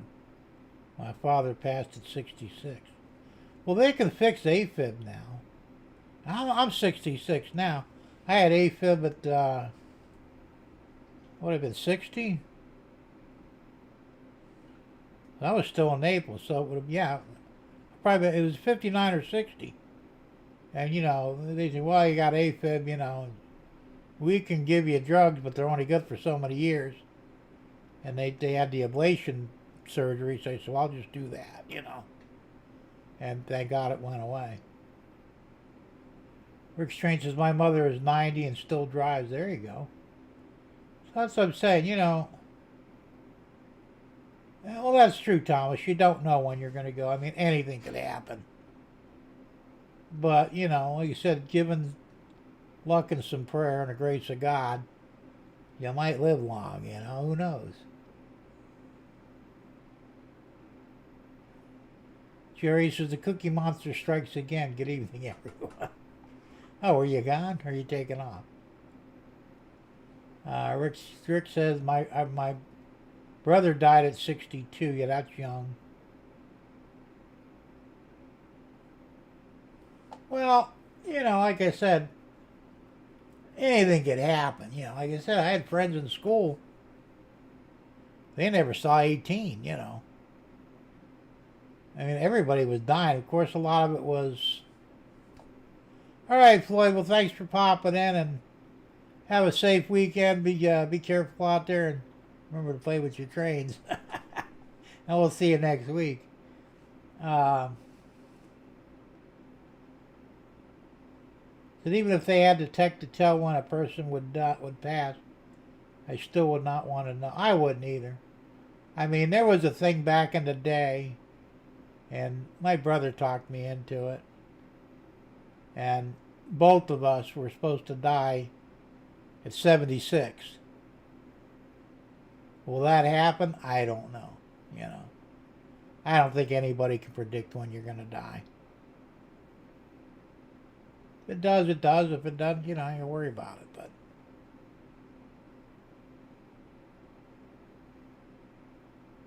Jerry says, I just got back from doing chores. Man, life gets in the way sometimes. Yes, it does.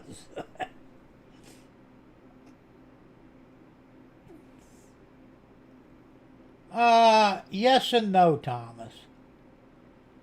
I had, spare bedroom I did my land. It was 11 by 14. It was small compared to this. And very crowded. I mean, I really, and I had single level. I never even considered running dual level. I could have. I had room for it. But I had a nice layout down there. It was about 80% done. But, like I said, I just knew that I needed to get out of Naples. So I put the house up for sale. It sold very fast. We found this place, and I bought this place, and that was the end of that. Because don't you miss Naples? No, not really. I grew up there for the most part. I mean, I came down with my parents in 1969. I was 10 years old. So from 10 till 50-something, I lived in Naples as practically a native or a cracker. But I really don't miss it. I mean, I've never liked the city life, Now, Naples wasn't like, New York City or anything, but it was still crowded. It was a big tourist town.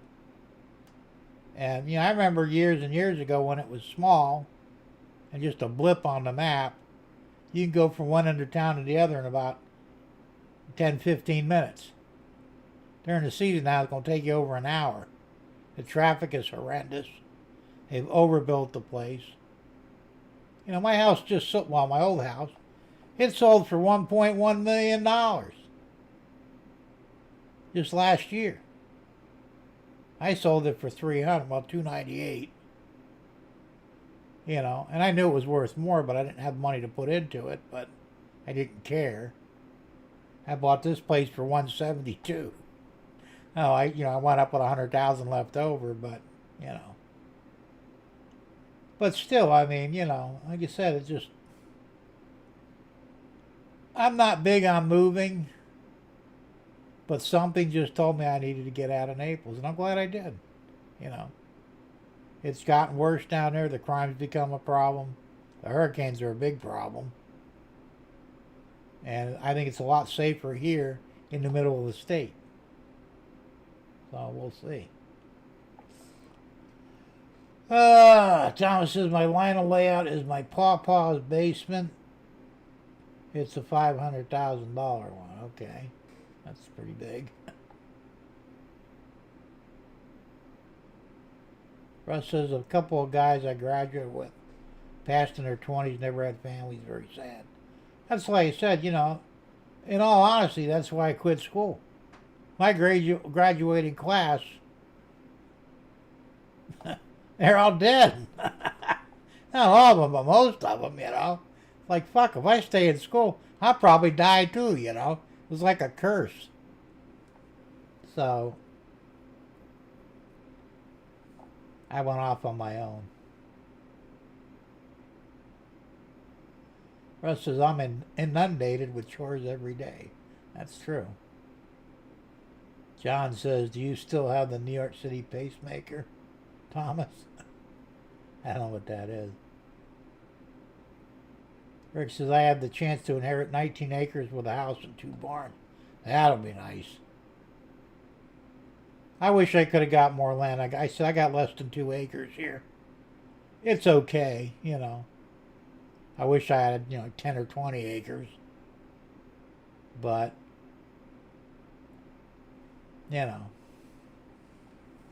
I like land, and I think every man should have some land and, be away from the city. City life sucks, I mean, yeah, you don't have, because my wife says, well, there's nobody here, which there really isn't. I've got a neighbor on the other side, Randy, and his dad. They're great guys. I got Carla, she's black, and her family, her sister and her father. All 3 of them are retired. Live across the street. I haven't met the new people that moved in. There used to be a sheriff living in the other house. He got promoted, so he moved out. A fireman and his wife moved in. They just moved out. So now another young couple were there. I haven't really met. I really haven't associated with them yet. They seem okay. And, that's fine. I mean, I'm not really into, being with people 24/7. I got my own shit to do, and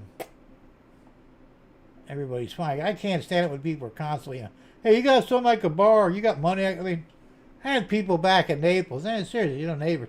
Hey man, can I borrow $10? Get a fucking job, man. Do I look like fucking money falls out of my ass? Can I borrow your lawnmower? No, you can't borrow my lawnmower. Go buy yourself one. And I'm kind of funny about that shit, So,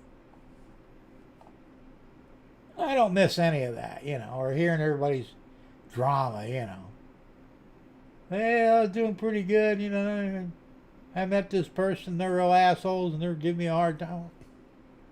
I don't care. I don't want to hear it,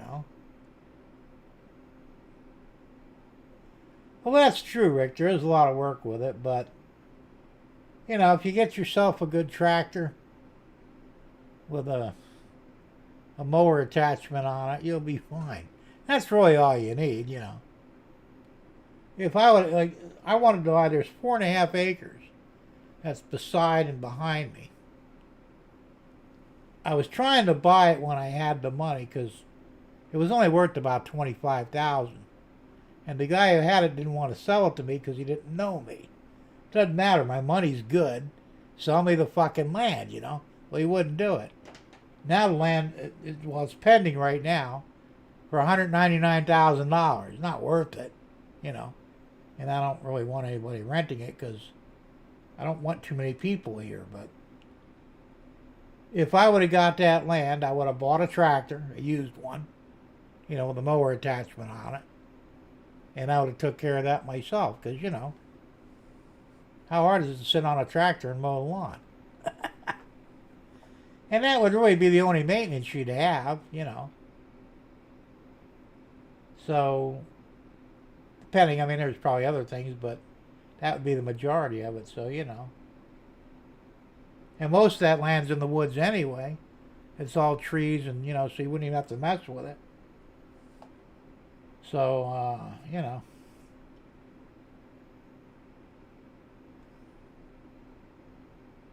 John says, Sweet Thomas, I've been looking at some NPC ones on trains, but they're pushing. Yeah, they're not cheap. Locomotives are going up in price all the ways around. Russ says, I never ask to borrow stuff. I just do without if I have to. I'm the same way, Russ. I'll buy it. If I can't afford it, then I'll figure something out, And I don't really like people borrowing shit off of me. They don't take care of it, You may never see it again. You know. I just don't do that, you know. Like I said, I had over $60,000 in, hand tools when I had my shop that, I kept. Well, I sold a lot of it now because I don't need it anymore. I kept the basics. And people wanted to borrow tools. Well, how much money you got? What do you mean? I said, well, I want collateral. I said, this is a $50 wrench. You got 50 bucks? Well, you're going to charge? No, I said, I'm going to hold 50 bucks. If you fuck it up or don't bring it back, I got money to replace it. He says, I'm not just going to let you loan it. It's an expensive tool. You don't give a shit. I do. And that was my rule. If you wanted to borrow my tools, you better pony up the cash as collateral. You know. And of course, when I had money on it, he made sure it came back clean and, perfect working order. So that's the way I did things. Pissed a lot of people off, but I didn't give a fuck. Yeah, the tractor I have cut 60 inches cut. Takes about 3 hours to cut grass. Well, that's like, mine's a 48-inch cut, the John Deere. It's small, the riding mower. But if I had all that land, I'd have bought like a used Kubota or something, or a Ford or whatever. Put the bat wing on it, I think that's what they call that, or the bush hog. And that's a piece of cake, And I think that's about a 60-inch cut. So, the only thing you have to do with that, of course, is sharpen your blades once in a while. Derek says, you're right, Russ. Don't borrow it if you're not ready to replace. Absolutely. Rick says, but I do like it. Yeah, exactly. That's what I'm saying. There's nothing but peace when you have that kind of land, Rick says, the rental next door came over to my house, asked me for my Wi-Fi password. I said, hell no. I don't blame them. I wouldn't do that either, And I've had people ask me for mine, when I lived in Naples, buy your own fucking internet. What do you think? I'm going to supply you? You're going to slow down my system just so you don't want to pay? Fuck you. They get mad at me, but I don't give a shit, And one guy bitched at me because I locked mine up. Because password protected. He said, what's your password? I said, it ain't for you. Why not? Buy your own fucking internet. I can't afford it. Well, that ain't really my problem, is it?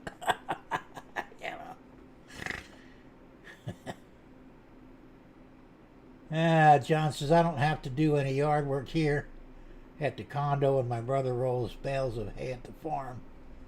But the weed eating down the quarter-mile farm road suck, y'all bet. I saw a guy take a golf cart, strap a weed eater on it, and slowly run down the side of the road or the sidewalk. So he didn't have to walk with him. It was ingenious, And it worked just fine. John says, that's ballsy, Rick. That's true, I said, well, people are assholes, and you're best to keep your distance from them, I don't mind helping people out, It doesn't cost me anything, but...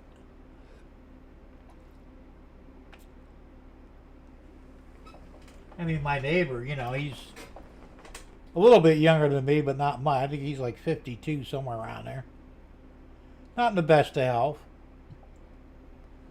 And I help him out, he helps me out. When I put the mini split in, I went over, I say, dude, can you give me a hand hanging that thing up on the wall? It's a little bit much for me. Yeah, no problem. Come over and help me. I say, oh, yeah, nah, I don't want nothing. So he was working on his car one day, and he didn't really know what he was doing. I said, you need any help? He says, yeah. I said, well, let me do it for you. I'm good at this. It's what I used to do for a living. So we barter that way, And that's fine, Would I go over there and ask him to borrow a tool? Fuck no. And he better not do it to me. Yeah.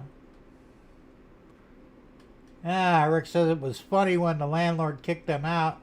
They were covered in fleas. The house was flea infested. Oh, that's nice. Tell them the Wi-Fi password is fuck you. Russ says the yard work is all taken care of by someone else at my imaginary condo. Now, I couldn't live in a condo, Russ. I did it once. I was with a girl, and she was living in. We were on the bottom floor, but the fucking the condo cops, fucking dumbasses, they bitched about everything. I was there for like a year and a half. After I was there, I got on the board. Oh, they hated that. I took everything they tried to throw on me and threw it right back at them. We weren't allowed to have pets. Not even a goldfish. We had a back one eye. It's pretty big. The only thing we were allowed to have back there was one plant, a potted plant, a table and 4 chairs, and that was it. Couldn't keep pool toys in there or anything like that. I'm thinking, there's a tinted screen, you can't even see it. I was sitting out there one morning, drinking coffee, which is rare for me, drinking coffee, smoking a cigarette. And I see these fucking guys up in my screen like this, right? I said, excuse me, do you have a death wish? Huh? I said, do you want to die today? What do you mean? I says, you're peeping into my house. I said, I can kill you legally for doing that. No, you can't. You want to argue about this? I will get to 45 now. We'll find out. What's your problem? I said, no. What's your problem? What the fuck are you doing peeping in my house? I'm making sure you're in compliance. If you can't see it from the fucking grass without sticking your face up to the screen, then there's no problem. If I catch you doing that again, I'm going to put a fucking bullet between your fucking eyes. You're an asshole. I said, yeah, but you'll be dead. So how do you want to do this from here on in? Didn't have any more problems with him, And my girlfriend, she's like, you should be nicer to them. I'm like, no, that's bullshit. What if we're out here fucking naked? I mean, we weren't, obviously, but what if we wanted to be? You got some guy peeping in there? What the fuck,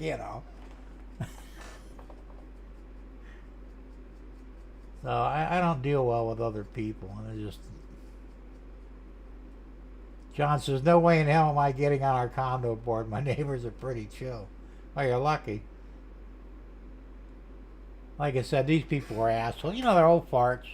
They got nothing better to do except bitch. I mean, my 2-year-old son stayed with me for about 4 days.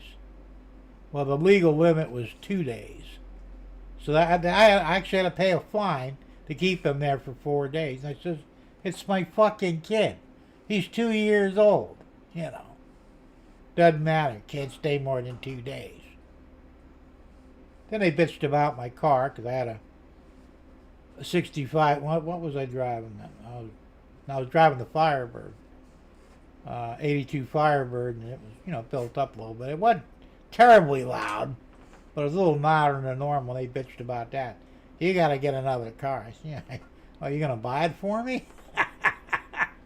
Why would we do that? Well, you're the one bitching about it, Unless you're ready to buy me another one, go fuck yourself, Well, that's against the rules. You take your rules and shove them up your ass.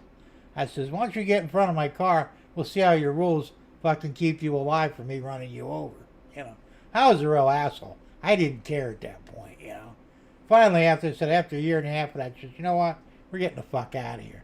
We're not renewing the lease, And we went and moved into Bonita in a small duplex, and my neighbors were cool. Landlord wasn't too much of a dick. And, things were good. But I'll tell you what, I don't have patience for shit, man. I really don't. If you were out there naked, you wouldn't have to worry about them coming back. That's true. No, I was better looking back then. I didn't have the gut. I mean, I was a good looking dude, Wasn't built, but I wasn't fat, And my girlfriend, she looked good, so I mean... It really wasn't an issue. But...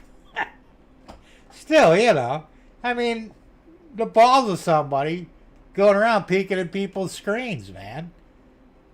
Dude, you can get shot over that. Legally, I could kill you because you could have been a peeping Tom. Well, you wouldn't do that. Oh, yeah, I would. I don't like you right off the bat because you're invading my privacy, It was ridiculous. I mean, you know. And she had, you know, my girlfriend had two daughters. They kind of wanted a pet. They said, you know, can we get a gerbil, maybe a goldfish? She went to the board, nope, no pets. I go, it's not like a dog or a cat. It's a fish in a bowl. Yeah. But the bylaw said you couldn't have any pets at all. Then when I got on the board, found out some of the old farts up on the second floor, they had birds, they had fish, you know. So I busted every one of them. I said, you know, $50 fine. You violated. Well, you never had a problem before. I said, well, until you fucked with me. And what did I tell you? Fuck with me, I'm going to get even with you. Now I'm getting even with you. You're going to pay the fine because I'm writing you up the citation, you know. So they didn't like me too much, but I didn't really care, you know. Here, what's good for the goose is good for the gander, right? Russ says, I just want to be left alone and live my... Hey, exactly, you know, I'm the same way. Don't bother me, I won't bother you, you know. I don't cause problems, I'm not loud, you know. I don't get drunk or anything and get stupid. I'm just a peaceful person that wants to do my own thing. Leave me the fuck alone, you know. If you fuck with me, I'm probably going to shoot you. I mean, that's where I'm at now, you know. I just don't care, you know. And I can't fight anymore, so, you know, I don't have much choice. Alright, James said I posted my video. Cool, we'll look for that. If you want to post a link to it, you can. You know, links are allowed here. That's not a problem. But yeah, I mean, it's just... You know, there you go. There's a link for it. If anyone wants to check that out. Thank you, James. Appreciate that. You know, like I said, I'm at that point in my life where I just don't want to be bothered, you know. I don't need the drama. I don't want to get in anybody else's bullshit or their problems or anything else. I got my own problems. Let me deal with mine, you deal with yours. You know, pretty simple. I mean, I'm not asking much. I mean, you know, you want to throw some money at me? I'll take it. But, you know, that's as far as I'm going to go with it. So, you know, it is what it is, but...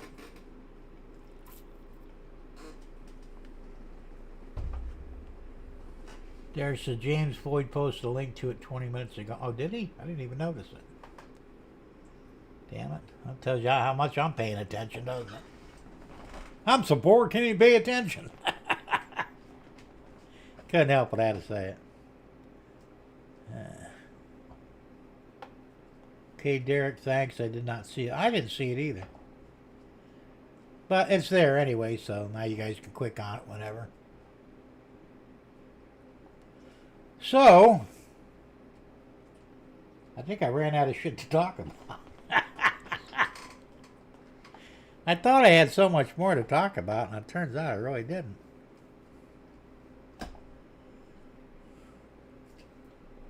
I can show you the decals I made for the wife's jar company vehicle.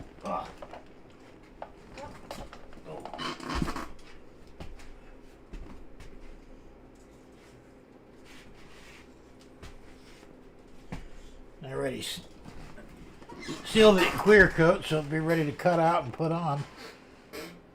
But the little ones, the little stuff is for the side of the truck. Just the Debbie's Glass and Jar Company. And then the bigger stuff is for her building. I'm not sure if I want to use the real big one or the mid-sized one. And underneath the Glass and Jar Company. And I put a picture on there. I got the big one for her building. And 3 small ones for the truck. That'll be fun to put on there. I said the truck is yellow, so it should work. Well, not an exact match, but it's close. Well, can't see it. It's close enough. So that'll be cool. So I'll do that tomorrow. Get that wrapped up, put in the box for her goodies. That's going to be her Christmas gift. That's the first? What's the first? This rabbit keeps going. Nice graphic. Oh, thanks, man. That was a quick... I put it together pretty quick, but...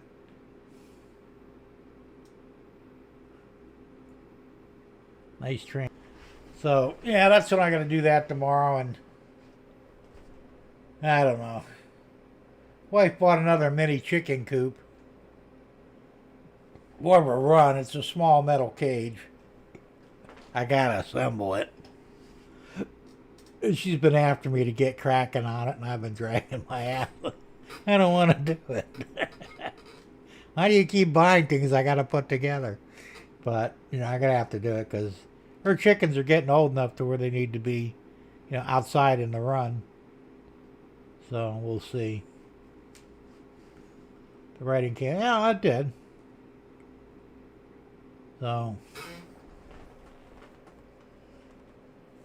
like I said, I'm going to have to make new decals for my locals once I change the paint scheme.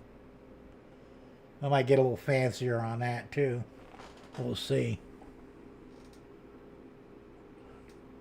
Russ says Comcast is really pranking you tonight, Jones. Has it given? I haven't been paying attention. I mean, because I'm looking at the laptop, which is basically my channel, as you're seeing it, so I'm seeing what you see. I see at times I look like I'm freezing up momentarily. So we'll see. Well, you know, ever since that solar flare hit, the first one, the internet's been a little shaky. Then we got hit with 2 more. So we got hit with 3 X-class solar flares so far, supposedly. And they're blaming the internet, or blaming that for the internet. Also affected some cell phones, radio transmissions like AM and FM radio. I don't listen to that stuff, so I don't know. But, you know, hopefully they'll get it sorted out one way or the other, because, you know, if it gets real bad, I'm going to have to do something different. I have to follow Tom and get myself a Starlink. But I don't really want to.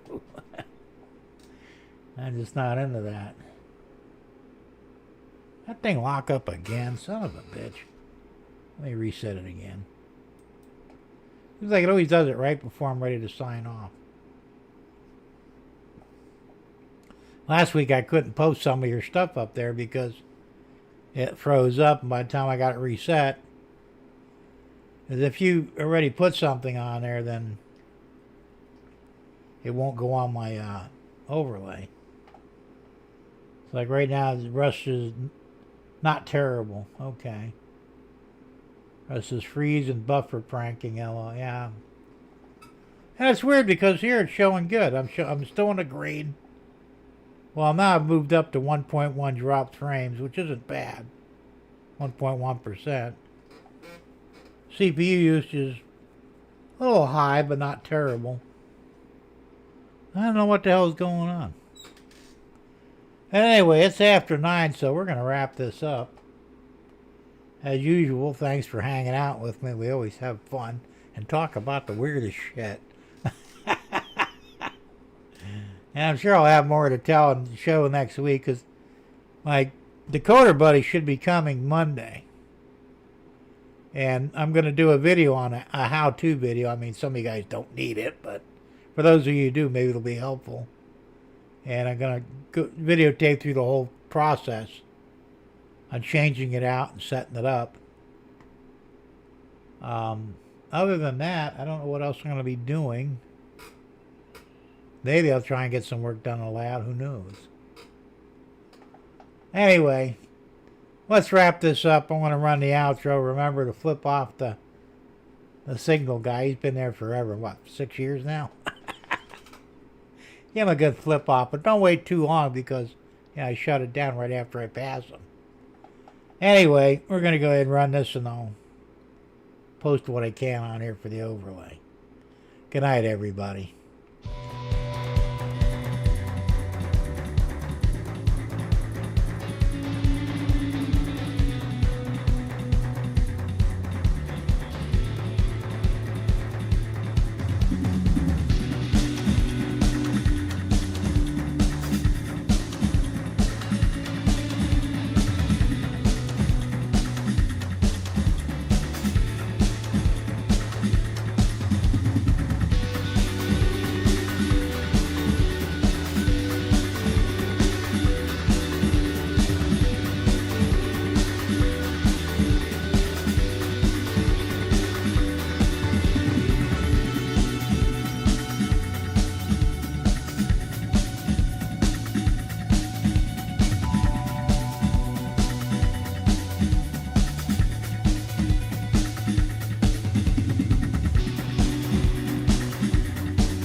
Good night, everybody. Thanks for popping in.